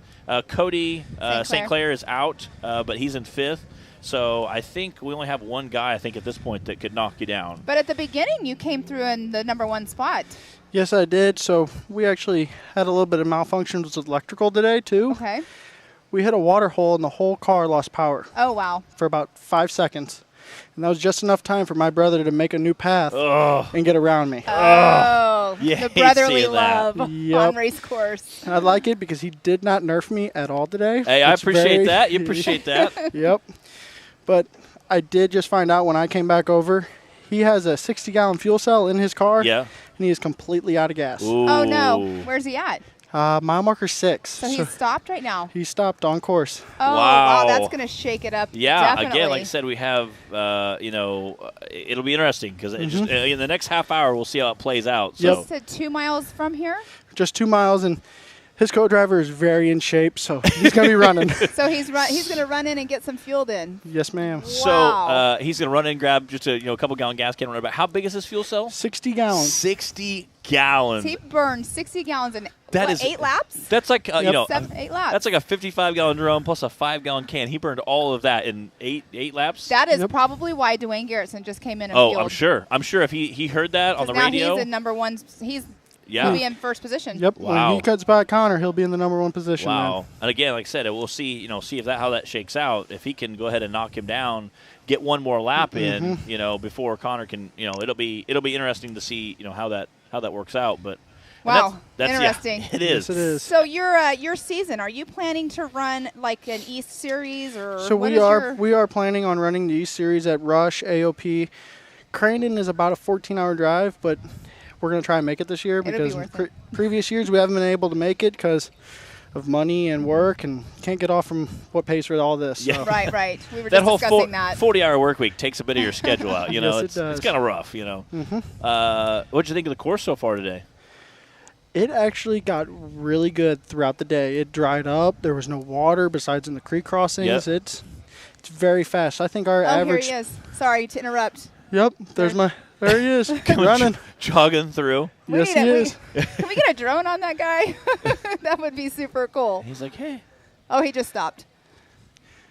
Yeah, I'm sorry, I totally interrupted you. You're so the all course. good. So it's fast course, felt good. Yeah, our average speed today, I think, was like 45, 50 mile an hour Wow. for everything. Yeah. It was awesome. The field sections, I think we got up to like 85, 90. Yeah. How big is your fuel cell? 60 gallons as well. So my brother's car and my car are identical. Okay. Besides the motors. Okay. Oh. And he's got a close to 1,000 horsepower motor. Okay. Yeah. And I'm running a 800 horsepower So Mopar. a little more horsepower sucked a little more fuel probably. Yes, it did. 45-14 right there. That is Troy Digby. And again, he might be a little bit lower down. He's like he's a Sixth lap place, I down. think. Two laps maybe. But he is in that. I mean, he's a lap down, and it's still he's on lap 5. But he's in that number 5 spot. Yeah, there we that go. goes to show you. Yeah. The attrition that has set in with you guys today. Yeah, it's kind of crazy. Just again, I think being an endurance race, anything can happen. But yes, it can. So, what was your favorite part of the race course? Did you have a favorite part? The hay barn. The hay barn. That's what I hear. That was I've never raced through a building, and that is very, very cool to do. Okay, that seems like it would be cool. I know that there's a rally school up in Washington that I actually attended, and they have a barn kind of like that when they do have races up there, they race through it and rally. That's super cool. That's awesome. So all right. here he is. That's your brother's co-driver? Tell us about your brother's co-driver. So that is actually my brother. Oh, yeah. So, yeah, he's rock, paper, scissors. Walking right up to the booth there. He's like, man. He's like, I need some snacks. Can I get some fuel? Can I get a hug? Snacky snack. Yeah, can I get some snacky snacks? Can I get a hug? If someone gives him a water and M&Ms, I'm going to laugh on camera. I'm Yeah. not going to joke. Yeah. So it must be rock, paper, scissors to see who was running in? Yeah, I guess so. I guess so. He looks exhausted. Got a water there. Okay, so where are you guys from? So we are from St. Louis, Missouri. Well, about 45 minutes west of St. Louis in a little town called Pacific. Okay. I know where that's at, near St. Louis, near Six Flags, actually. Yes, sir. I live in Decatur, Illinois, so I drive through Pacific all the time. Yep. Me and Curtis stopped and got to see monster trucks. I have some friends with the guys. Darren Schneller, who drives for Bigfoot. I'm pretty good friends. Got to meet him not too long ago, and then me and Curtis went out and goofed off and had some supper. So Curtis, good dude. So there is actually, speaking of monster trucks, there's actually a former monster truck from Bigfoot driver here. It's A.J. Stropman in car 4906. That's awesome. That's super cool. That's pretty cool. Well, you know about who else is here that's a monster truck driver? You heard that in the drivers meeting last night, right? Yes, I did. Yeah. Where's he at? He was standing over here earlier. We got a car dead on course. Is that your brother's car? I know once they all get dirty, it's kind of hard to tell. Nope, that's not him. Does that St. Clair? Maybe. Does it look kind of... The tire is not far enough off the back of it for it to be my brother's car. Oh, that one's moving again. Yep. Again, it's kind of interesting to see how it's all going to unfold. We got 2 guys on the 7th lap. We got 1 guy on the 6th lap and 2 guys on the 5th lap, again, to see who can actually get that final finish out first. We'll see how that shakes out. Hopefully the hub's pretty easy to replace. So usually that's not too bad of a deal. I got one sitting on the garage floor at home. Yeah. So you can get it home, get it changed. Well, and if you're running the East Coast, I mean, that race is April 23rd, 24th weekend in Rush, Kentucky, so you have plenty of time. Oh, yeah. We'll have plenty of time to completely go back over the car and get it ready for Rush. And Rush is a very fun course from previous years and racing there. So that's what I was wondering if you've ever been there. Yep. Were you there? You were there last year, correct? Yes, I was. And we were there last year, and we actually had a mechanical issue last year, and we had a link bar come out. Ouch. That was stinks. a muddy race last year. year. Yes, it was. Very. Very muddy. I actually got out on course whenever Jamie McCoy, who was one of the UTV drivers, he was out, and I went on a pre-run with him, and I was amazed at how tight that course was, and you guys in the bigger cars fitting through the trees. You're telling me about that. It was tight. That's something that their courses are always usually pretty tight through the wood section. It looked so much fun, though. And then what was awesome is, up on the hill, all the people were just lined up on the hill. And then after, we were all done racing, then we have, the rock racing. I had never seen that live. Yes. That was the first time I had ever seen. What'd you think? Of course, the first time I ever actually went to King and the Hammers, I'm like, I want to do this. I still want to do that. But when I saw that, I'm like, ooh, I want to go do that. Yeah. But it's a good time. It looks fun. I tell people all the time, it's like any kind of racing. I love it. It's the funnest thing in the world until you're broke, and then it just kind of sucks. And it's just expensive usually. I love adrenaline when it's inside of a race car. I'm not one of those people that, I love adrenaline so much I want to go skydive. I'm not that person. Nope, that's not me but either. Put me in a race car, man, it's a lot of fun. So did you guys have pit strategy today when you're talking about fueling? How many laps did you plan on going with?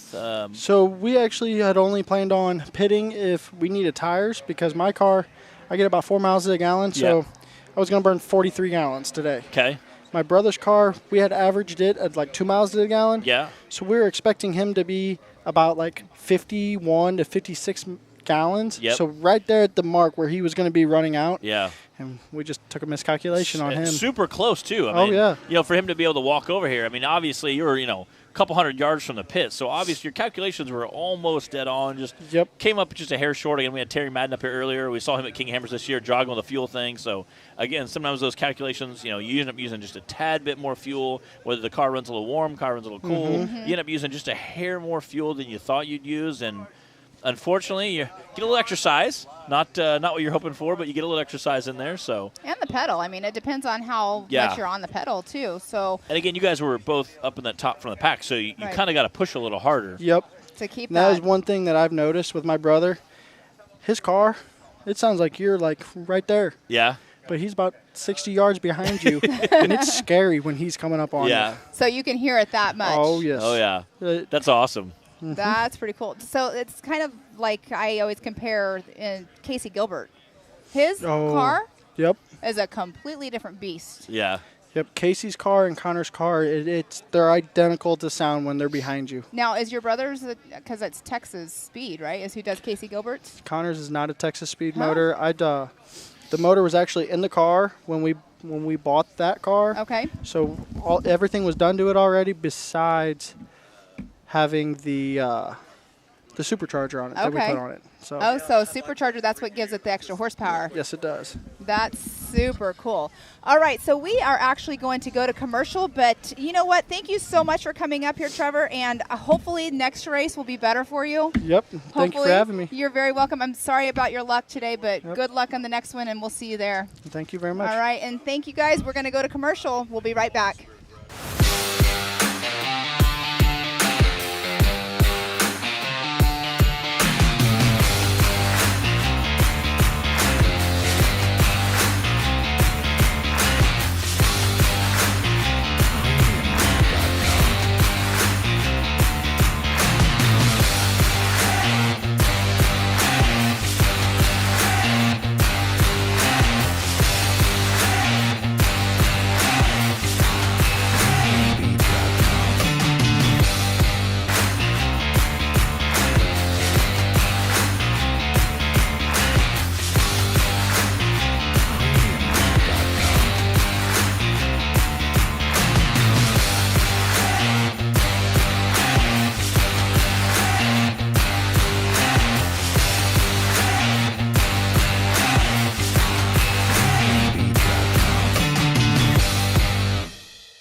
We just couldn't get longer life out of our belts.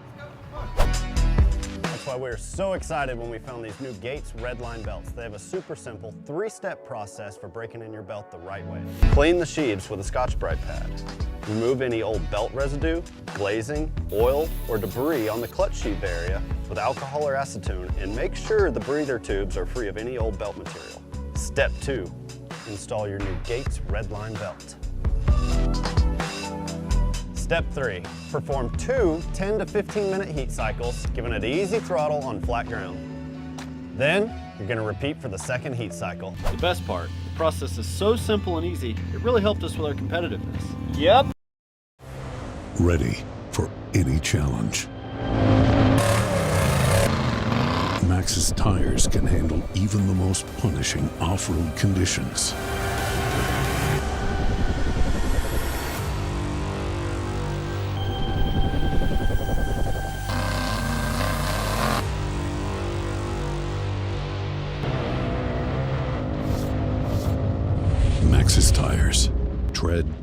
victoriously.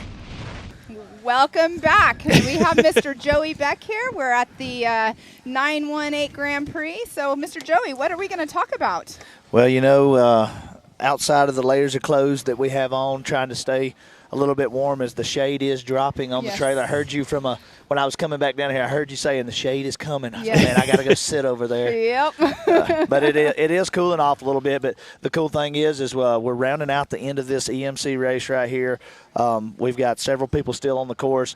Attrition is happening. I was just over there. I saw y'all interviewing and talking with Trevor. Yes. And he was telling me about the unit bearing and everything that happened. And his brother was standing over there strapping while I was talking to him. 10 gallons of fuel is going on his back. He just took off. I don't know if we got a shot of that.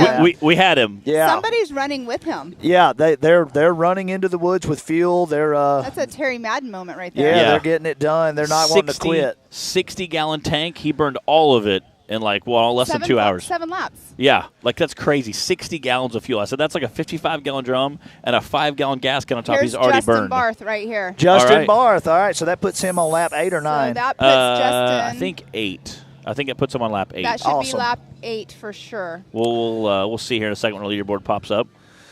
So if he's going on lap 8, Connor was already on that lap, correct? But yes, he's out of fuel. I believe so. So actually, Dwayne Garrettson, if Dwayne Garrettson gets by Connor on course, that will put Dwayne in the number 1 spot. And if Barth can come around before they get the fuel in and get that one cranked, then that means that Barth will move into second, and that will put Connor back in the 3rd position. Exactly. And Connor's been leading all day. Yes, all day. And again, we haven't seen him and his brother kind of tag teamed a little bit this morning before they rolled over. So we'll see how they can get things fueled. I think we still have about 2 laps to go. And they're looking at the front end of Justin Barth's car, so not sure if something might be going on. Oh, he is. He's in the pits right there. Now, I will tell you, this car is a fairly new car. It's a really well-built car. He's had a ton of success, very little issue out of it. He's running a pretty conservative pace out here. He told me his plan in both races was finish the races, finish all the laps, and he did just that in the UTVs. He did really well in and out, I think, and believe in the top 5.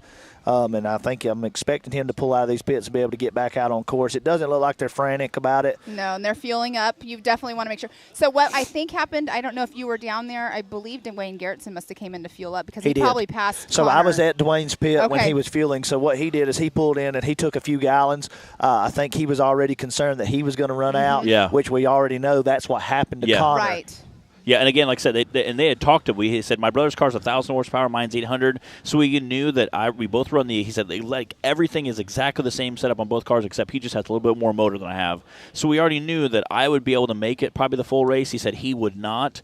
And we kind of did some commentary for that. Did some figuring for that and calculations. And he said he ran out. We figured he could make it all the way here, and a couple hundred yards ran out. Right. He said that's how close our calculations were, but we came up just a hair short. So bummer they had to run out. But again, like I said, there's still at this point he's still on the podium. He can get the fuel in, get back out, and get those last few laps wrapped in. So hopefully it'll shake out that way, but we'll see. Well, I sure hope that they can get the car restarted. You always risk an issue of hurting an injector or anything like that when you run fuel out. These engines are so high-end and they're high-strung. You can burn up an injector real quick, starving it for fuel, or sitting there trying to crank it. You could kill the battery. There's a lot of things that could happen. They're just small things that in the grand scheme of a motor is not a big deal, but it could prevent him from making it from where he's at to here. And he has a supercharger on his car. Oh wow. Man. So he's got that extra pull. Exactly. He's got to have full power of that battery. He's got to get that stuff done. Right, exactly. So there's a lot of factors of when you run out of fuel in a high-performance engine like that. So we'll see what happens. Hopefully it starts right up and he has no issues. Yeah, I do think that the Fultz, they have the experience, and those guys, they've been racing for years. They've got several cars now. It's a whole family affair. They're great guys. I think that those guys, they do. I think around St. Louis, they do a lot of asphalt work. They're used to working on things, making it happen in the construction industry. They're those guys that if you've got a problem, they can figure it out on the fly and get it going. So I look for them to get that car cranked and get back going again. And they're going to try to do the full East Coast Series. He said this year. He said might come up and do some crane and stuff. He said obviously talking about visions. He said we're kind of excited for the series, and they seem really pumped to come out. He said, and every single person we've talked to all day has said how awesome the course is, how much fun they've had. So it's again, that's a testament to you guys setting up the great course. JT, race director, coming out and really working with it, and Yeah, JT did a fantastic job. Gus Fisher and his team, the MidAmerica team here in-house, they've been working on this course and working on the short course, which is always nice, but going out and expanding into the 918, making it exactly 9.18 miles per lap, which is really cool, which is the area code here is why we call it the 918. Everything just really came together. I know there's been a lot of changes and a lot of things. So we appreciate everybody supporting us as we make this merger, and we've had these weather delays and we've battled some things and battled elements, but it's really important to all of us that we keep pushing forward and we keep finding solutions. And look, there's going to be opportunities. We know there's opportunities right now. We're addressing those opportunities, coming in with solutions. We've got a lot of great people working together as a team.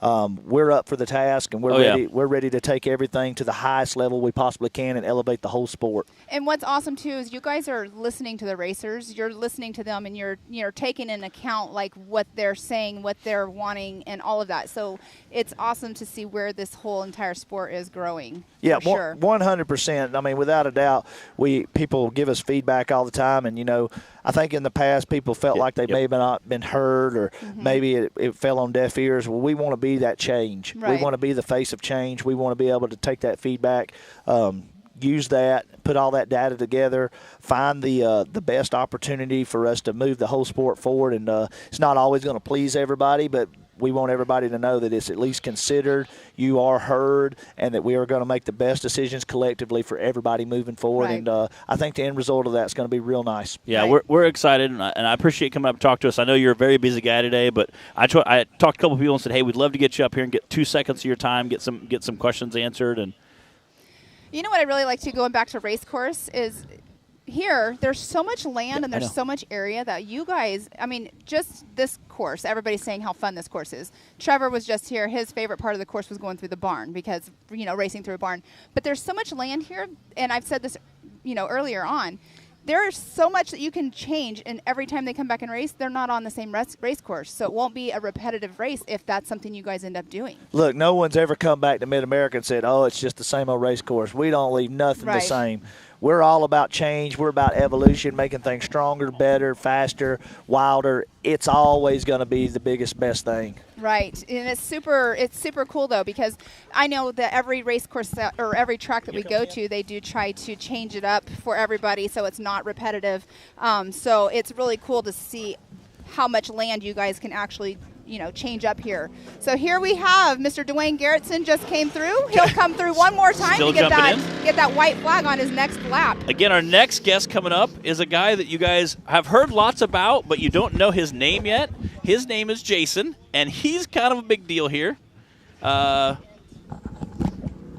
We appreciate you taking time to come up and talk to us today, Jason. Welcome, Jason. Hello. So tell us how your last few weeks has been. Busy. Whole lot, but it's exciting. It's exciting but busy. Again, it's been exciting to see. I'm sure it's even a little more nerve-wracking for you having so much stuff changed in the last few weeks. They have, and I'm going to go ahead and throw this out here. This is going to be a rare thing that I do. This isn't what I do. Well, so thank just, you. Let's get this over with, and I'm here. Well, I'm honored that you're up here. That's awesome. We appreciate you coming up with us and talking to us and giving a couple minutes. And I got to talk to, Joey today. We talked to some of the racers. I got to talk to JT and kind of ask them all questions. But it's kind of good. Everybody sometimes wants to hear from the man. So I figure, it'd be great to get you online for a couple minutes and just answer some questions that a lot of people had. And again, we've talked a little bit about that. We had Christine on here this morning. She gave us, we kind of dove into some nuts and bolts stuff. So kind of tell us how the last couple weeks have evolved and what kind of can we look to see the future? Well, just kind of skipping over all the business side of it and everything. Yep. As everybody knows, a week ago, we acquired Ultra 4. Now, the one thing I want to make clear is everybody understands this is not an Ultra 4 race. This isn't an Ultra 4 race, yep. This is a conglomeration of AOE, Ultra 4, trying to do our best of making the season as productive as possible without upsetting as many people. So the last week, I feel sorry for everybody that's had to take a million phone calls, the different changes, the different things that's happened. It's really been, honestly, a blessing to see that I've got a team that is willing to step up to the task. That, for me, has made it worthwhile. Do we have a lot that we need to fix and make better? Without a doubt. I am committed to that. I will provide the tools, the means to do what we need to do to take this to the next level. Yeah. Today we've learned a lot. Yeah, I'm sure. Learned a whole lot. The live feed, it's new to us. Yes. We've got some things that we're going to change there, some of the safety issues that we've got to correct, some of the staffing, the communication between all of us. It's one of those things that it's evolving, but it's going to evolve very fast. It is. Number one, safety. Yeah. It's got to be there first and foremost. We've had a couple of hiccups today. Nobody's got hurt. No problems there. But we're not gonna sacrifice anything with safety. We are about entertainment. We're about more than just a race here. So some of the other production you've seen today has been great, but at the same time, it's only racers here today because we've taken away and had to restructure our program for this event to get it in here. To actually, we've had to cut out hill climb, we've had to cut out pit bikes, we've had to cut out the ATVs and motorcycles, the demo derby. Those were all things we didn't want to do, but we needed to focus on this part of it and this part alone today. So that's kind of where we came from. I think everybody's having a great time, the people that are here. Everybody we've interviewed had said how much fun this course has been, how much fun they've had here. Look into the future. What kind of stuff can we see coming down the rest of the season? In the future, we have, I guess Moab's next. It is a couple weeks away. We'll be showing up there in a couple weeks. I think about 3 weeks. Don't rush me. Yeah. But anyway, things will be a little bit different, a little bit more structured. Our teams actually now have had the opportunity to work together. We've seen our weaknesses. We've seen our strengths. We're going to tie those together now. Yep. And as far as the rest of the year comes, we're just going to continue to grow that, and we're going to take Ultra 4 and we're going to make it a part of an event to where people, the family, the friends, the opportunities, we're going to blend other lifestyles in the same culture as with hill climbs and drag races or pit bikes or just other entertaining things, along with entertainment at night, whether it's live music or whatever it be. Yeah. We're creating events is what we're trying to do. And again, anybody who's seen the stuff from Visions last year knows that is obviously just such an insane task to take everything from off-road racing to rodeos and put them all together in the same week, same time. Forgot about the rodeos. So it's super neat. It's super neat to see that kind of big conglomerate all come together, and it's such a fun week. There's always kind of new and different stuff. And I was talking to Christine this morning, and I said, "There's some stuff." We were at a concert last year, and then we saw a guy get fired out of a cannon. That was not on any flyers anywhere. I said, "So Jason always has some stuff tucked up his sleeve that he doesn't tell anybody about until it happens." So it's the jugglers and the high line walkers I've got this year is just incredible. Yeah, so that's super cool to see. Again, next week, kicking off your short course series. I know there's some cool stuff you have doing with that. We do. We've got Billy Champion is the race director for our MidAmerica Racing Short Course Series and our Pit Bikes Series. That all kicks off next week. Billy is very capable and has expanded our Short Course Series to, we were named the #1 short course race in the country by a few people that know what they're talking about, I guess. I don't know. I'm kind of new to the race side of things, but Billy's done an excellent job, him and his team. We support him fully, and we've got some really fun stuff coming. We do have a new track we're going to build. Oh, nice. We're going to bring in, we're going to build a top-level national track that trucks can race on, and we're going to expand, hopefully, that program here in the next couple of years. That's coming. We've got new drag strips coming. We've got sand drags, asphalt drags, a rhythm course that is we're going to add up there in that same area. We've also got a large enclosed building that we'll be moving some of our pit bikes, arena cross stuff in. Which is insane. To be like, hey, we're going to have races, and then we're going to put them indoors. Right. Like, this is going to be awesome. No matter what the weather is, we can still do some cool stuff inside. It'll be super exciting to see, I'm sure. Well, MidAmerica is about the culture, everything off-roading. Anything, doesn't matter your lifestyle, if you're just a trail rider, we've got things for you to do. If you just want to spend a family weekend with your kids, we have that. We always want to focus on that fun, family-friendly events. And it's super awesome to see. Like I said, just looking at Visions so far. Christina talked about tickets drop for that April 15th, so they can go online and get those done. Start getting. Obviously you guys have added 400, almost 500 spots for RV hookups. You guys had like 50 or 75 cabins or whatever it is. They have tons of stuff. So whatever your budget. Well, for primitive camping, we've even got enough spots for 4,000 more. Wow. 4,000 more spots. So you can bring the friends, the family, the kitchen sink, whatever it is, whatever your budget is, they can make it work for you. So we're just getting started. Yeah, it's crazy. Everybody just shakes their head at where we're actually going. We're literally just getting started. It's crazy. So we've. I also wanted to bring up the fact that we've also acquired John and Edie Sumner's Big Meat Run, which is about 20 miles from here. It's one of the top rock crawling events in the country, and that's next weekend as well. Next weekend, so we'll have short course racing and Big Meats Run both going on next weekend. Same weekend. So a lot of just people. Kick it off with a bang. Nothing wrong with that. we'll have about 20,000 people into the community next weekend. That's crazy. Flooding in here for the events that we have. So this is kind of a blessing in disguise that we're not full this weekend. We can focus on this, and then we can shift gears, do our first short course race, do the Big Meat Run, merge those two together, and then we can focus on Moab and get back to work on it is, and I'm sure you'll see people coming, from Big Meats Run down to the course section, people from the short course section heading down to Big Meats Run. So I'm sure you'll see a lot of cross. And again, like I said, kicking off that short course series, I know we had talked earlier about how much you were super excited about that and how it's going to. You want to raise that to be such an elite race program. And which obviously the short course guys and side by sides are absolutely exploding right now. So to see those, if they realize the track that we're actually building, this is a tough course because we have rocks. We are on a rock farm here, so it's a look around. We had a lot of snow, a lot of rain, and we've got a little bit of muck on top, but it's still solid ground. We can still race. Doesn't matter if we get 10 inches of rain, we can still race on this property here. Yeah, and like I said, it's going to be pretty exciting. I know that you had talked a bunch about that, and we're pretty excited to see that and some of the ultra changes. We talked about also having, visions, tons of stuff going on the Driver's Summit, which we had talked a little bit about, and what is that going to entail? The Driver's Summit is, realistically, we want the people, this whole series, the culture is about passion.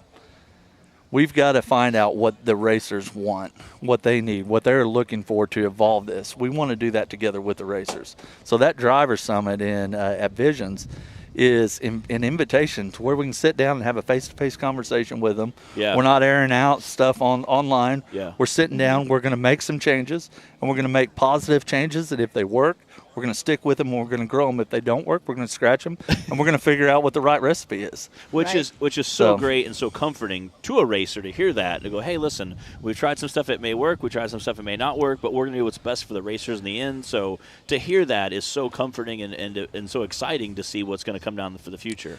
Well, I'll tell you, this week alone, we've had to listen to our racers. What is it that you need? What is it that you would like to see the changes?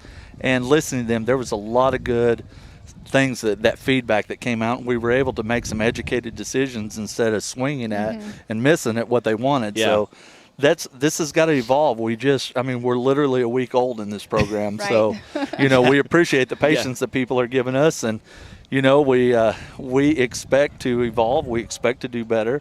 We expect to strive to be the best out there. And we want to be a part of everybody else that makes the culture and the sport what it is. So that's our program. That's joining it together, moving forward, giving more opportunities for racers, more opportunities for the fans, and absolutely more opportunities for our marketing partners. Right. It makes everybody happy, too. Absolutely. And what we've been talking about, too, with the Driver's Summit is the racers that are at home that are not here with us this weekend, start writing down your questions or your suggestions, and then, you come prepared or whatever to JT and start preparing now for it, because there could be a lot of changes and a lot of questions and where is it going? And I'm sure some of those we will address in the next few months. Exactly. From now until Visions, there's some stuff we might modify, change, or we'll see things evolve and how we can all do better. And so I'm sure some of those questions will get answered. Some of them won't. And if you have a question, there's a good chance that there's a couple hundred other people who have the same question. Absolutely. So I know you're a busy guy and you got to get back to it. So I just want to say thanks. It really appreciates. I'm a racer and I'm a fan first and foremost. So I like having somebody then go, hey, what about this? Or somebody to answer our questions is really awesome. So that's why I'm super glad we can get you up here today and kind of introduce yourself, say your name, say hi, and kind of answer some of the questions that I'm sure a lot of people out there, because the series has changed so much so quick. I'm sure a lot of those people had those same questions. So Absolutely. So to hear that from the guy who's kind of calling the shots, it's always good to get that information out and talk to you. So I really appreciate you coming up and taking your time and talking to us. So I appreciate the opportunity, guys. Thanks. Well, thank you. Appreciate it. You're good. All right, everybody. That was Jason. We appreciate him coming up and talking to us. Again, we got a few laps left on our short course section. So Dwayne Garrettson came through. He's probably next time around he should be getting the white flag. I think so. Again, hopefully we can get our leaderboard up there and check that. See if we can. It's been a great day. It has been. It has been a great day of racing. And like I said, everybody that's come through has been super pumped. And somebody turned the AC on. Yeah, I know. It's a little breezy out here this morning. It was great when you saw the aerial shots. You'll have to go back and watch some of the live stream. The aerial shots, you can see the course and then the snow all around it everywhere else. Absolutely, it actually made for a great visual. Yeah, it did definitely. But now it's like the most of the snow is melted in the majority of the areas. Yeah. So I see we got our white flag up there. So I don't know if we've had our final lap yet, or they're getting close. Well, Dwayne should be getting the white flag as it played out, him coming through. And we'll see if last time, because I have not seen Connor go through, and he was the one running with the fuel on his back. Yeah, he was close. Again, watching those guys, I mean, sucking down 9 quick was pretty crazy. Him and his brother have like identical cars, other than his motor's a little bigger, and their fuel strategy didn't quite go according to plan. So. Right. Well, he said, so Trevor was up here, and he said that Connor's motor's about 1,000 horsepower to where his is only 800 horsepower. And Connor also has a supercharger on his for where Trevor does not. Yep. So it's interesting to see how different pit strategies. Again, we got the 4,400 cars. They're coming up here very, very shortly, so exciting to see. So once this race is over, they'll do all the safety precautions, clear course, make sure all course is clear, and then what we'll do is we'll get on with the 4,400 race. But we first and foremost, safety first, clear the course. So thank you again, Jason, for coming up here. Thank you again for coming on. All those things, I have no idea what they're talking about. Again, we appreciate Jason coming up and talking to us. Again, he is the man at MidAmerica Off-Road, so we appreciate him coming up and talking to us. And it's always good to get kind of the big boss's perspective on a lot of things. So he has good stuff in the works and does truly care about the racer to try to promote the series. And we appreciate him and working towards it. So it's super excited to see those what and cool stuff they have in the works. Again, there's that drone shot of the barn down there. So we'll see what I don't see any cars on course now. I know we're down to kind of a few of them. So I'm not sure how many cars we still have on course. I know there's not a ton of them, but we're trying to see what. Again, I see our checkerman has the white flag out, so I think we only have a few laps left. There's Dwayne Garrison with he's on lap 8. Again, Connor Foltz. Connor Foltz is out of the course. We're trying to get Trevor, see if Trevor is he is out currently, but we're trying to see if he can't get his buggy, get some fuel back in there. So, all right, I'm getting word. Again, that was Justin Blarth, and he has one more lap to go. So he's finishing his, I believe that's his 8th lap. So he went from 7th to 8th, so he still has actually 2 laps to go. So we're trying to see where our leader's at. Again, Dwayne Garrison is out there. So Dwayne Garrison should be coming by getting the white flag. He is up there waiting. But, yeah, Justin Barth, if he gets past Connor, that will put him in that number 2 spot. But we did see Connor running with the 10-gallon jug on his back. I think there's enough time since they're both on their 8th lap. I think they are both – I think they both have enough time. He has plenty of time to get back there, get it put in, and take care of it. Unfortunately, Trevor was knocked down to 4th place by Justin, so that kind of stinks to see him. But he also did break on lap 7. That is true. I mean, obviously you hate seeing him get bumped down, but it's they got, a good time to come out and race, have some fun. So appreciate those guys coming out and again seeing two brothers out battling out. You know those guys were out there thrashing hard on their rigs. So well, we heard it directly from Trevor. He was so thankful his brother didn't actually nerf him on course. Yes, he said, I appreciate that. Again, it's 4:08. We were supposed to kick the big cars off at 4 o'clock. We got about, I'm going to say, 15 to 20 more minutes of the EMC. Okay.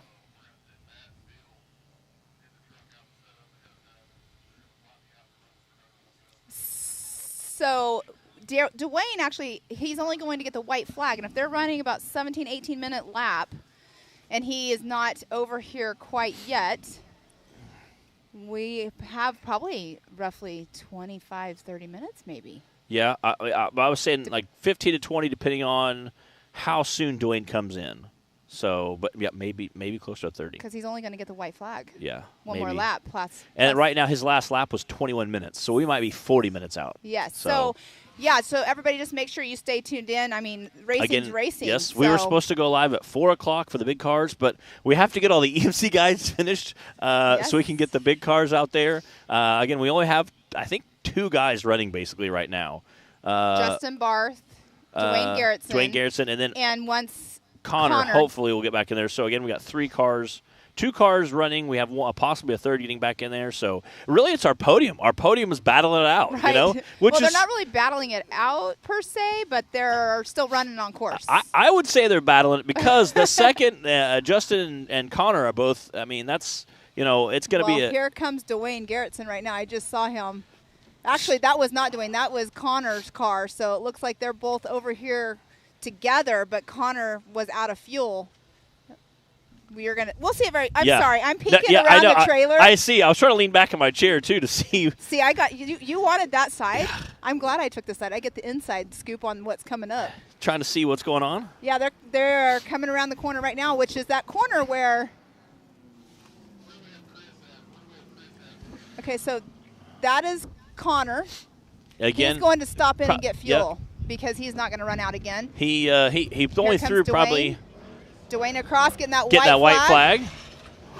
He makes that jump look so smooth. It is. His landing is so smooth. Again, if Connor can get fueled quickly and take off, that keeps him in second place. Yes, because Justin Barth is lap 7, where Connor's lap 8. So again. But Dwayne Garrettson, if he ran a 21-minute lap, that was a 19:08 just now on his last lap. So if he runs another 19-minute lap, we could be done. We'll have our finisher. All right. But then it's all about safety, clear course. Now Connor's car does not sound good at all. He sounded like that earlier, though, too, and then he ended up leading. And maybe, you know what? Maybe that's why he ran out of fuel, is because it was dumping too much fuel in there. Yeah, it's running too rich, maybe. Yeah. But so dumping too much fuel. Again, like I said, it could be a bad ground wire, bad sensor. It could be a dozen different things leading to why it's not running properly. But definitely having a rich motor like that. Okay. Again, you can see the white flag there. So, again, after this point, everybody's getting the white flag. You can see the breeze is picked up here a little bit. It's a little chilly. Actually, coming from behind us, too, so that's not a good thing. Temperature's starting to drop. Yeah, we might slowly start slinking into the trailer here. Yeah. So it's not going to do any good. Yeah, well, if you have that door shut and you're inside, it blocks the wind. So it does a lot. This door? No, it's coming this way. Shut that door and pull inside. but the wind can't blow in a container. So no, that is true. We shut the door and we usually will slink inside if the wind's blowing real hard. Me and Bree are. You're seasoned in this trailer. Yes. We also have an awning, so if it's really hot, we'll take our awning and put our awning out over us. That's nice. So if it's really sunny or rainy, we can put that out and it helps out. So I remember at Kentucky when Miles and I were sitting on the back door of this trailer and it started raining on us a little bit, but that was not put out for. I didn't know that was there. It's handy. We if it's really hot, there's a few races in the summertime. You're in the south in the summertime, you could absolutely bake down there. So we'll put the awning out. Now we don't end up with a sunburn, or just keep the sun off of you. Right. Or if it's raining, if it's just a little sprinkle, we'll usually be okay. But have some kind of protection. MacBooks don't work real well in the rain. No. So we try to keep them nice and clean, not soaked in water. And then obviously our notes, usually Bree has a notebook out. She keeps me on track. So Again, it was super awesome to see Jason up here. Have kind of Q&A. I talked to him last night at Drivers Meeting and said, hey, we'd love to get you on the live feed and chat with you a little bit. Just kind of go over stuff. It's always good to hear from the horse's mouth himself. So that's kind of cool to not many places can you get the owner up and ask him questions and hear kind of the same thing from everybody on staff as well as the owner. So that's always really nice. And again, that means a lot to me as a racer, but also as a fan. It's kind of nice to hear that information. So, and I'm sure he's a very busy guy right now, trying to get everything straightened out. So, super cool to see. There's so much going on. It is. He's like, next week we have basically two different huge events back to back, both going on like 10 miles apart. So it's kind of crazy to see that, but. Again, like I said, I went to Big Meets Run 10, 15 years ago, 10, 12 years ago, and it's a blast. So I think there's some super cool things going on in there. I never knew about that event. Yeah. It's horrible that it's a good time. I didn't realize, to be honest with you, until, I got into the off-road Ultra 4 world, I did not know that there were so many events that actually took place here in Oklahoma. I was born in Oklahoma, but I haven't been here for years. Even off-road events, even on the East Coast, there's so many off-road events on the East Coast that people don't know about just because they're not the king of hammers, let's say. Right. So there's smaller events, not publicized. My brother goes to Black Mountain. There's a big event down there. Eastern Jeep Safari. Obviously, Eastern Jeep Safari is so huge. Everybody hears about that. King of Hammers, Jeep Beach. But Fall Crawl and Black Mountain, that's a big one. Indy Off-Road Jamboree is a huge one. Going on 35, 40 years. It happens in Indianapolis. It's a big jamboree of all kinds of trucks, and it's just awesome to go to. I mean, there's some smaller events. There's like a little mud drag in my hometown. We call it the Pony Express Days. It's been going on for about 40 years, and there's we have 20, 30 racers show up to it in different classes, and it's a good time. And it's literally 8 miles from my house. So I mean, I love there's some smaller events, but there's also some huge events that just maybe aren't super well publicized, but they're a lot of fun to go to. Super awesome people. Like I said, my brother, I think, was one who told me about Big Meets Run. We came out 10, 12 years ago, went to it, and it's super cool to see. And sounds like it's super cool. It's a lot of fun. They have some cool stuff, and everybody gets out and has a good time with it. Yeah. I see we got some racers zipping by us here. Well, that is actually, you can hear it. Now I understand what Trevor was saying about his brother's car sounding like Casey Gilbert's. Yeah. It's very similar, very similar. But, yeah, that was actually him. That was him going across over here on the hill. We do have somebody, it looks like, coming in with getting the white flag, which that is Troy Digby coming in, getting that white flag. Again, I'm not sure what lap he's on. So we have Mr. Chip McLaughlin standing over here. He's all geared up because he's getting ready to race here. Part of that Rufus Racing team. Shortly. What's up, buddy? Yeah. Who was that? Travis Horsey. Oh, Travis Horsey's out. That's a bummer. It With sounds electrical like issues, man, that stings. Peanut, for those of you that do not know his real name. Yeah. Part of Rufus Racing. That's another great crew. That's just one big happy family. They're always in a good mood, smiling. We got Brad Christensen standing next to him over here. Walking away. He's like, nah, I don't know. Brad is Chip's co-driver. He's like, I'm getting away. I'm not going on camera. Again, I think we got. See who we got coming up. I see a white flag getting out. We can't be too many more minutes out from the checkered flag. So. Well, we probably are. I'm going to guesstimate. If I have to guesstimate, I'm going to say. Let's see. Let's bet. I'm going to say 12 minutes. Okay, that put us at 4:29. I would say that's about spot right. I am no Miles, who's usually spot on. Yeah, no, Miles would be like, no, it's 11 minutes and 37 seconds. And be like right within like a second of it. He'll have 37 PSI in the front tire. Like, Miles, how do you know that? He's like, I have a tracker in his car. It's okay. Because he's been around this so long. It's incredible. I love Miles. I tell people all the time, at Ultra 4 races, usually if we sound smart, it's because Miles is in the production trailer talking to us, telling us what to say. Like, usually if we're like, wow, that guy seems really informative. He does so much homework. This is the thing is. And he's done it for so long. If you talk to him and he has these sheets of racer info. Yeah. He has probably 200 hours in every bit of homework. Yeah. Because he goes into the pits and he talks to the drivers and he gets all this information. He's been around us since, 2011 or 12 or something like that. or maybe even longer than that. It's probably before that even. I think he's been with Ultra 4, I think, 10, 12 years, something like that. Yeah, I'm not sure, but I asked him one day, I said, how did you get started? He said, well, there was a contest, and I was like, please tell me more. He said, well, there's a contest, and it was like you had to send like a YouTube video to make like your own little YouTube video and send it. I could see him doing that. And send it in because they had Ultra 4 had a contest to say, hey, we're looking for some people who can do some interviews in the pits and some other stuff, and there might be a little money involved or some cool swag, and we want somebody that's energetic and fun and likes the sport. So he made his little YouTube video and sent it in, and it was like way better than all the rest. And they're like, this guy, we got to get this guy. So they hired him, come on out, and he started doing it just like some pits, and he said, some of the first ones were not real great. He saw I was kind of a goober, just kind of like, hey, this car, that's pretty neat, and like all of us started out, as just a fan, like just a uber goober, and started out checking stuff out, and he started learning names and car numbers and car chassis and car types and who has what axle. And now it's creepy because he can literally see a car go by and tell you who owns the car and like the last 3 owners, what's it won, where it's raced at, what last time it crashed, what they break on it. That's more of a super fan. It is. It's so crazy. And even when he's not doing, obviously, for those of you who watch Ultra 4 King of Hammers, you can see Miles in the background doing interviews from the pits area, talking to people, and they'll do a lot of that video through the week. And then that way, during the big race of King of Hammers, they can throw to that footage and stuff. So he does some of that stuff without even a camera. Just walks over and, he'll walk into a guy's pit and stop and have a sandwich and talk to him and chit-chat and learn all this stuff. They've not only a racer to him, they're also his friends. Oh, totally, totally. So, I mean, I don't per se go into the pits and talk to people. I mean, I'm not doing that, but Miles is like every night and hanging out.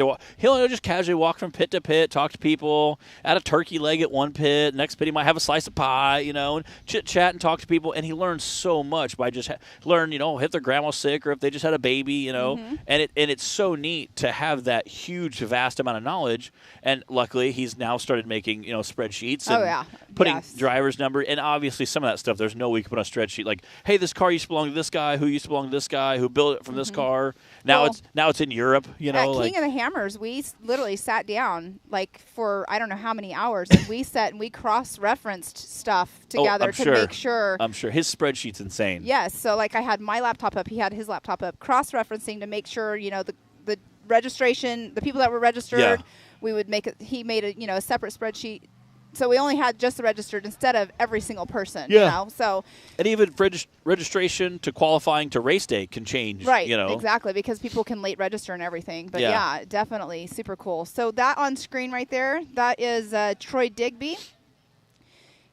I'm not sure. I think he's the only one. 7th lap, I think. So you have Dwayne Garrettson, who's leading right now in his class. Troy Digby. So in just the 4500 modified, if we were doing placement that way, it'd be Dwayne Garrettson and Troy Digby because Cody St. Clair, I have not seen him go back through. He was out, I think, around lap 4, lap 5. I'm not sure what he broke or what knocked him out. But. And then in the 4800 Legends class, we have Justin Barth who's still running, and then Connor Foltz. Let's see here, because Connor came in and he got some fuel, but in the 4600 stock class, I seen Tyler Simmons, I think, on his first lap in the Ford Bronco. Mm-hmm. I don't know if he broke early. I saw Mick Henderson quite a ways later. I saw him make 4 or 5 laps, and then that's when he got stuck or broke or not sure what happened there. So, yeah, I'm not sure what happened to him, but I did see him several laps after that. So that'd be your first and second finisher for the 4600 class. Yes. And Legends, we're still seeing how it shakes out. I mean, still got a couple guys on course, and a lot can happen in 20 minutes of endurance racing. So yeah, I think Dwayne Garrison will come in first. As at this point, Cody will come in second, or Connor Foltz will be second, and then Justin Barth will be your third place finisher overall for our EMC class. Looks like they're preparing for cars to come in. They're moving the UTVs that we have been using for safety crew and transportation. This park is so big, there's no way you could come here without some kind of UTV or transportation. And it's also interesting to see, I'm curious to see who our fastest lap of the big cars is going to be. I know, right? Obviously, the EMC guys are a little slower than the 4400 cars. But I'm curious who had the fastest lap of the EMC. just to see how that compares to the 4,400 cars. I never saw anybody dip below the 17s. Yeah, I think 17-something was our fastest. 17. Like 38 or 17:23, somewhere in there. But that was early on, and I believe that was set by, I think it was Connor. Possibly. I think it was Connor. Using that we have it up right here. Using that it's big on motor. Your live there we screen. go. Oh, I like how you put that in the middle. That's handy. Awesome. Yeah. Yes. It's almost split screen now. Yeah, it's almost split screen. Getting Dwayne is on lap 9. Foltz is on. He's down 1 lap on lane 8. Justin's on lane 7. Granted, it looks lap time, 1 lap remaining. It's showing the current lap time. Like I said, I still haven't found out who had the fastest lap of the EMC. Nice. Obviously, the EMC guys are probably going to get beat by the 4,400 car's fastest lap. Well, go ahead. Sorry. And I was going to say, I wonder what our fastest lap will be for the 4,400 cars. I want to know what the fastest lap was for the UTV. It was 16-something, I think. 15-something. 15-something. 15. Ish. I think I heard 15.7. 15 Sure. 7. That sounds about right. Is what I believe Joey's the one who said it. 15. I know he's back here behind me. Yeah. Maybe he can remind me. Yeah, it'll be interesting to see I think he's what cold. our fastest. Yeah, it's the wind is starting to pick up and the sun is going down and it's getting very cold. So we're gonna move this table in and shut that door. I promise you. Because once we get into the once we get out of the sun, that sun starts going down. It gets real cold. We were out here getting and testing and checking everything out last night. And it was pretty chilly. About 10:30, we were trying to get everything wrapped up, and it was pretty breezy. It was definitely chilly last night, for sure. Yeah, that.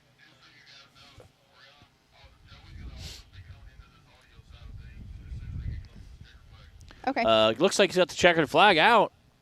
I don't know. What did we say? I said 4:29. Yeah, it's 4:29. So it's 4 minutes. 4:25 now, but he has the checkered flag in his hand. But I will be able to see him before he makes this last little turn. That was interesting to hear Trevor say he rolled over here. Yeah, because we didn't see that. We didn't know that until he said it. No, and the fact he got it uprighted so quick and took back off again. I'm like, I know, 'cause that's awesome. He was running in first place when that happened, obviously. And obviously his brother, between him and his brother, not a whole lot of time difference either. No. So until he broke. No, so that was a quick correction on getting uprighted. Extremely quick. I see 2 people walking back. And that not is good. Not good because I see a fuel cell on his back. Oh. So there's Connor.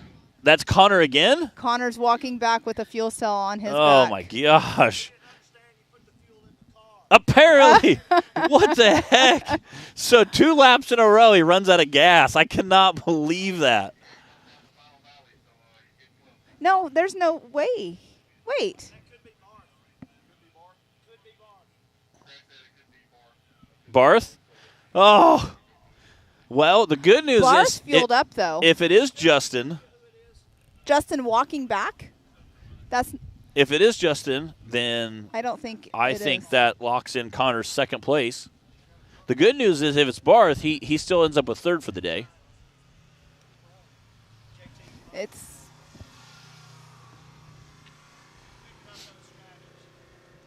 Again, look at our flags at the top there. You can see how fast those flags are blowing. Here's Justin Barth is coming through right here. Getting the white flag? Getting the white flag, so yes. Okay. But walking back, is that gotta Cody? be Connor. Connor, well, they're getting they're getting picked up, so we'll find out. You will.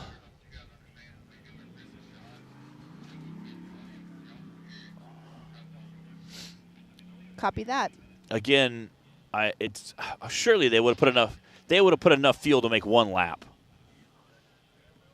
Yeah, they just got picked up, and they are going to pit. Oh, here comes Dwayne Garrettson. What time is it? 4:27. Oh, 2 minutes faster. Oh, wow. Well, he's got probably 45 seconds before he's in. So we're going to go now. We are on with Mr. Joey Beck. It's all yours, Joey.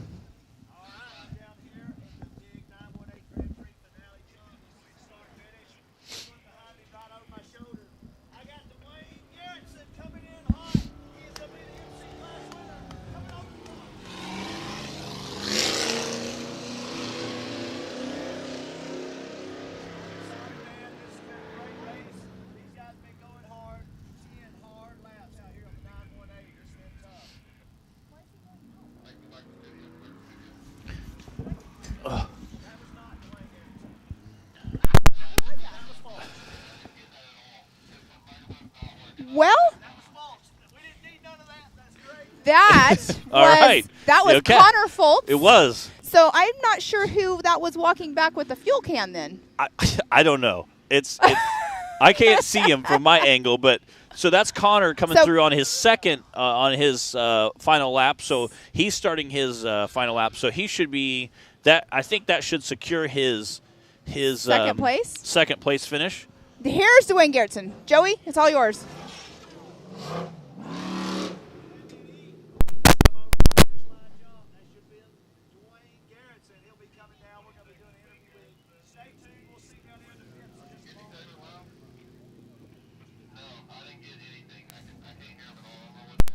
Okay, so that was Dwayne Garrettson. He just came in. He got the checkered flag. He right now is your unofficial first place finisher in the EMC class. Again, I'm not sure. Like I said, if Connor just ran through, I think Connor will be coming in second. Well, Justin Barth is right in front of him, though. So Justin Barth got around him again. So right now, Justin Barth should be physically in second place. Okay. We need to see that on the leaderboard. Yeah, but, I'll have to see.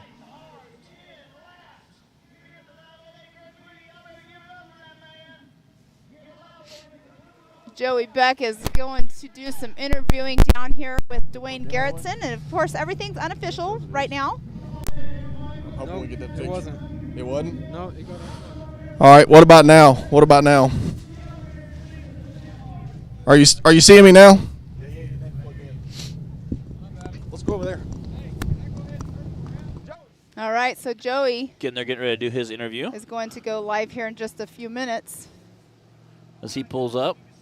They're coming in now. We got Dwayne Garrison coming in right behind me. Number 26, racing hard, completing all 10 laps out here at the 918. We're going to let him get turned around, and then we're going to interview him, see what he thought about the race out here at the 918 Grand Prix. The car's absolutely filthy. It's insane what this car has been through. He had a near flawless race, running hard all day. I'm excited to speak with him. We're going to give him a second to pull their helmets off.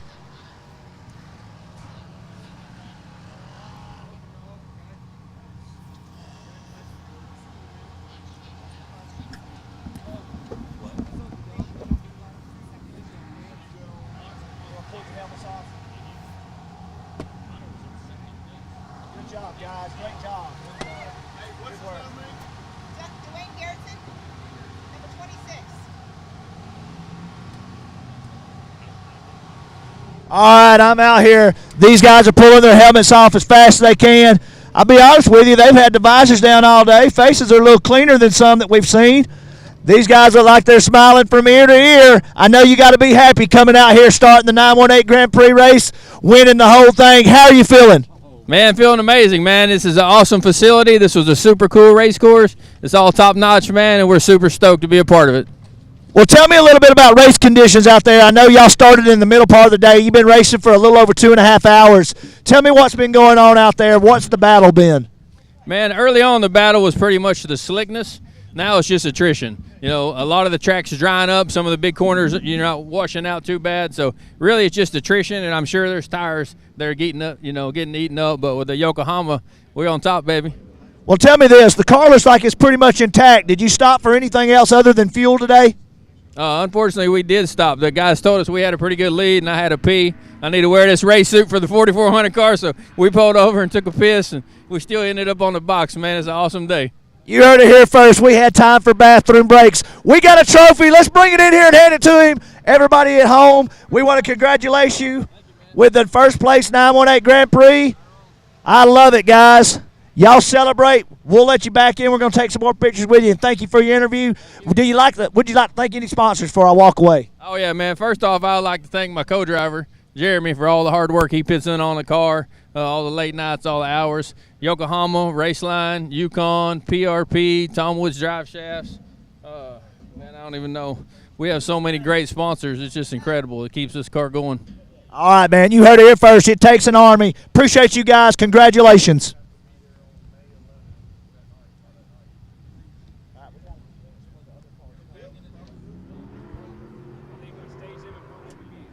To back him in and get him ready for a big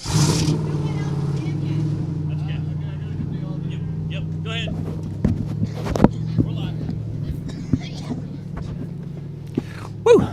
right, we're back. There That we was go. Joey Beck interviewing our unofficial first place, Mr. Dwayne Garrettson. That's the EMC class. Yes. That is a muddy, muddy rig. And Dwayne Garrettson's in that 4500 modified class.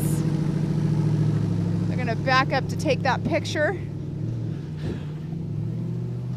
Again, I think we're waiting on our second place finisher. We had a little bit of a battle. I'm not sure. I know Connor ran out of fuel, so I don't know if he. See that? Can we get that leaderboard up on there for us? I'm not sorry. sure if he got his fuel put back in fast enough. So he is. Huh. I thought he did. I wasn't 100%. Oh, because Justin's only on lap 8. I Yes. thought Justin had came in again, so I was Well, lap counting myself they wrong. gave him the white flag, but I think that's only because that's going to be his last lap no matter what. Gotcha.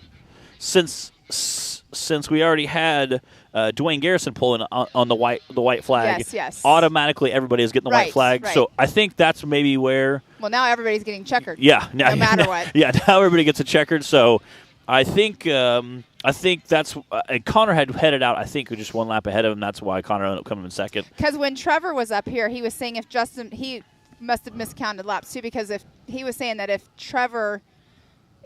Justin got around Trevor while he was still out there, that's what I had in my thoughts here. Yeah, again, I said. But hey. Again, but if he hadn't got fuel put in fast enough, that's why I kind of said it was they're battling it out right now, because if one guy's on course running forward, the other guy has a backpack on a fuel running backwards on the course. Right. So if he doesn't get fuel in fast enough, or it takes too long to get fuel and doesn't get around him, he obviously gets bumped from second to third. So I'm wondering who that was coming in with the. I don't know. Maybe one of our other drivers we hadn't seen in a while. Probably brought the can back. Oh my gosh, I'm getting so cold. Yeah, it's getting pretty chilly pretty quick over here. That sun's dropping, temperature's going down pretty quick. So you can see in the background, you might be able to see. Actually, they're behind Matt. Joey's getting ready to interview. Oh, there we go. Down to Joey. Go ahead. Hey, guys, I'm down here in the pits. I want you to see all these guys that are coming by. Look over my shoulder. Look at all these tires. We got Maxxis tires, Netto tires, Raceline wheels. These guys are coming in. They're getting ready to stock the pits. What all these guys are doing, this is all the race teams are going to come down, get spun around. Then we're going to change out the pits to the 4400 class. These guys have been sitting here ready to go all day. They're on the screen. They know they're on the screen. We're excited to have them out here. We wanted to get some footage of all this rolling in. This is race production. These guys, it takes an army to keep these cars running, especially for 91.8 grueling miles out here on this course today. Everybody's got their chase trucks, race rigs. These guys are ready to party. Y'all ready to do this? Number 1, baby. All right, now we're getting to see some pretty good-looking cars. We got the 178 car right here, the Smith Off-Road. We got the STT truck, number 4423, Unlimited Racer, running those Maxxis tires.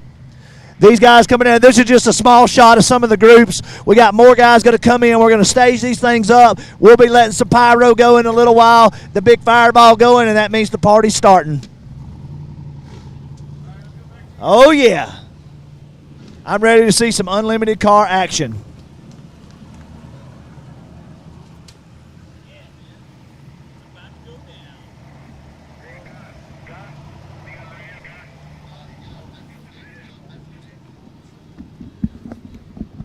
All right, Joey was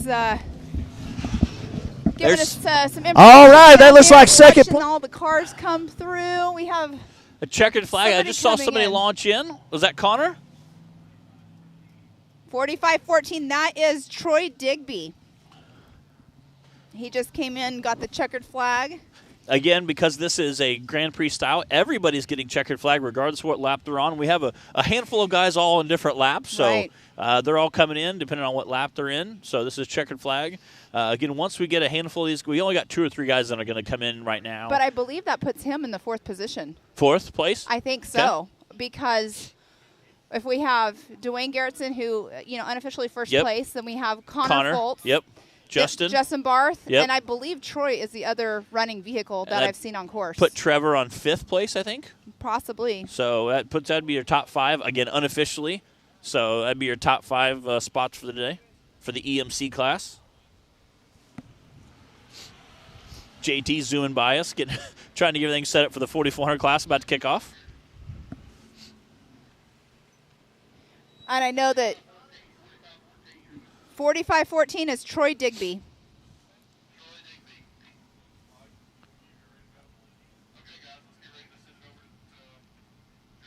All right, Joey is down there with Mr. Troy Digby at the 45-14. He'll be going on here just momentarily to interview him. All right, and we are live with Mr. Beck. Down here with the 45-14 car. He just finished the race. They're getting him cleaned up right here, pulling his helmet off, getting everything ready to go.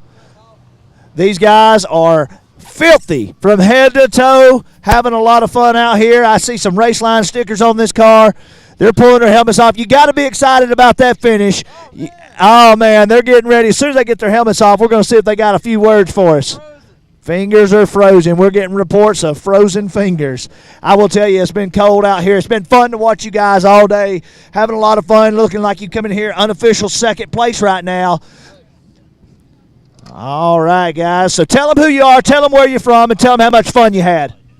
Whew. I'm Troy Digby. I guess we got second unofficially, and that course is tough. It's tough. We had 2 flats, and we lost power steering fluid, and he ran back to pits and got fluid and some tools, and we're just glad to be finished. I mean, I don't know how many laps we did. 6? I don't know. And yeah, it's just nice to be here. I can't wait to get out of the car. Well, you guys did a fantastic job through adversity. These things, running out of fluid, having to come back to the pits, going to get more tires, your team working in the pits. That's what this Tyler racing's all about. It takes a whole team. We're proud of you guys. You got any sponsors you'd like to thank? Well, I gotta thank Outlaw Off-Road in Charlotte, North Carolina. They let me off work, and they took care of my gas money and everything to get out here, and they've really helped us a lot. We've got Raceline wheels. They definitely. We're still hooked up. I can't get it off. They take care of us. We had no issues with the rims today. Just I guess we got a flat on the steep part. And then we got Barnes 4x4 in North Carolina also. Yeah. They take care of us with all their Heim joints and everything, all the brackets and tabs, and we couldn't do it without these guys. What about that co-driver over there? Oh, we got Tom over here. He stepped it up. He probably ran a mile back to pits. Got the fluid.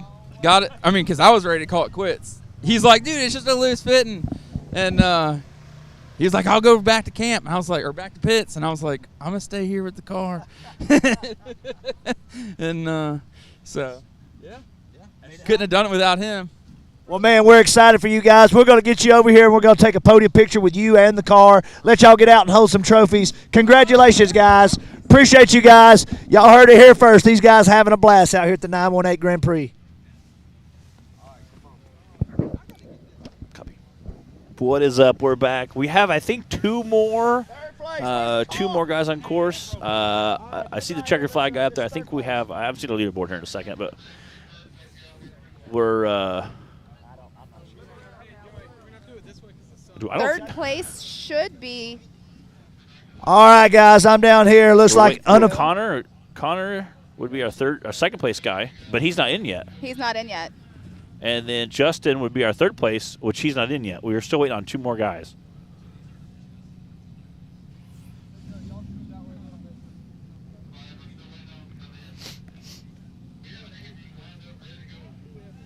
Third place That's DMC.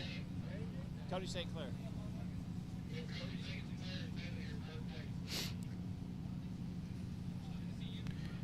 He's fifth, I believe.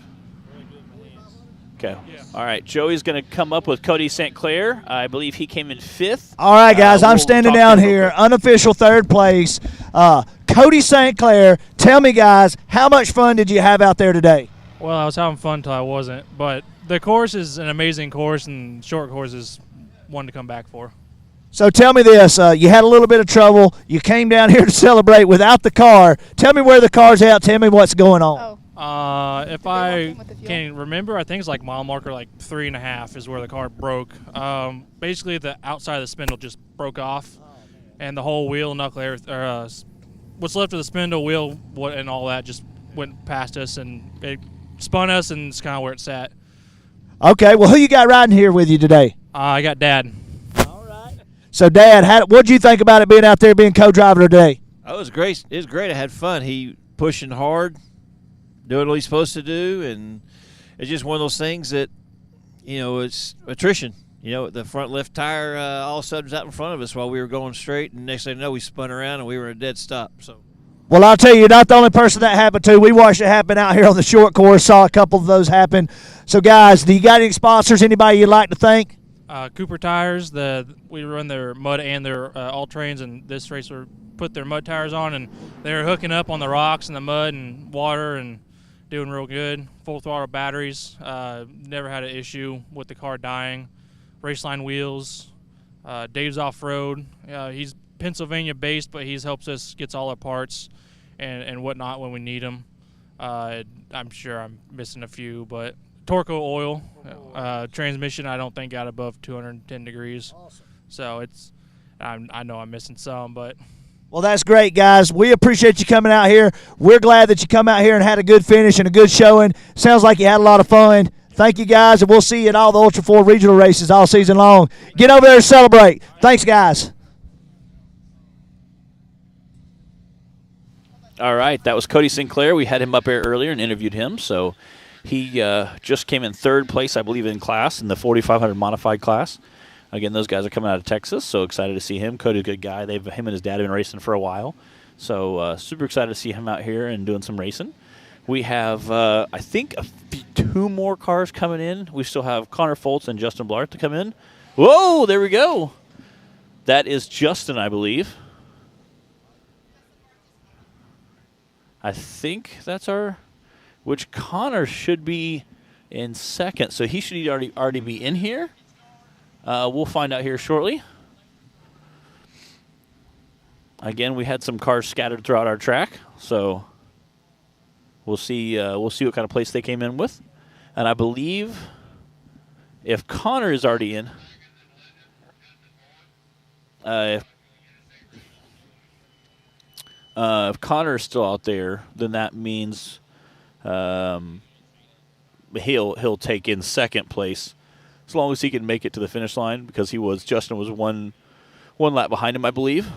Again, we can get the official race results here shortly. And once we get the course clear, make sure the course is clear, make sure it's ready to go, we will probably shut down, take a quick 2-minute break, and then kick off the 4,400 big dogs who all just came rolling through. I'm excited to see them. It's pretty exciting.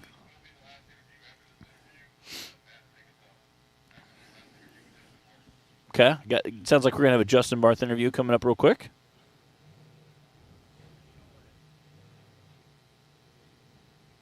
I think this will be our last interview before we shut down, I think is what they said. So we'll do his interview, and then we'll go ahead and shut down the live feed, take a quick 2-minute break, make sure the course is clear, make sure everything's ready to go, and then we'll fire back up and watch the 4,400 cars. So, again, we'll be going live here shortly once we wrap up this interview. I believe this is Justin.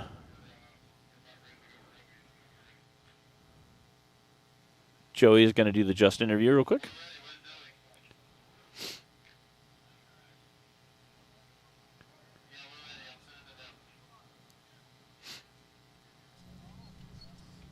All right, man, I'm over here with my buddy Justin Barth. Justin, that was a grueling race. You're out here. I think you got 9 of the 10 laps, if I'm not mistaken. I think so. All right, man, tell me about the race course. Tell me what was going on out there.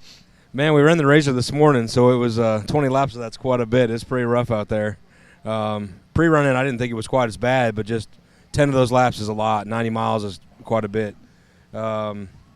We had the pole position today, and we had a good start, but I threw a belt right off the bat and about halfway down the short course, so I had to stop and change that. Otherwise, we might have been more up front, but still happy with the second-place finish, and thank everybody for coming out and all the spectators and all the race staff and all the volunteers and everybody. We appreciate you guys. Man, I know everybody's been battling something. We've heard about tires and spindles and fuel and different things. Outside of throwing that belt, how did the car perform today? Threw the belt twice. It doesn't like the creek crossings, apparently. So that's what was getting us. So we were maybe possibly going a little slower through some of those after I threw it the second time, trying to just not throw up so much water and keep it on the car. Because I walked about 100 yards looking for it the first time because I couldn't get the spare on. Anyways, but car performed great besides that. Motor's running good.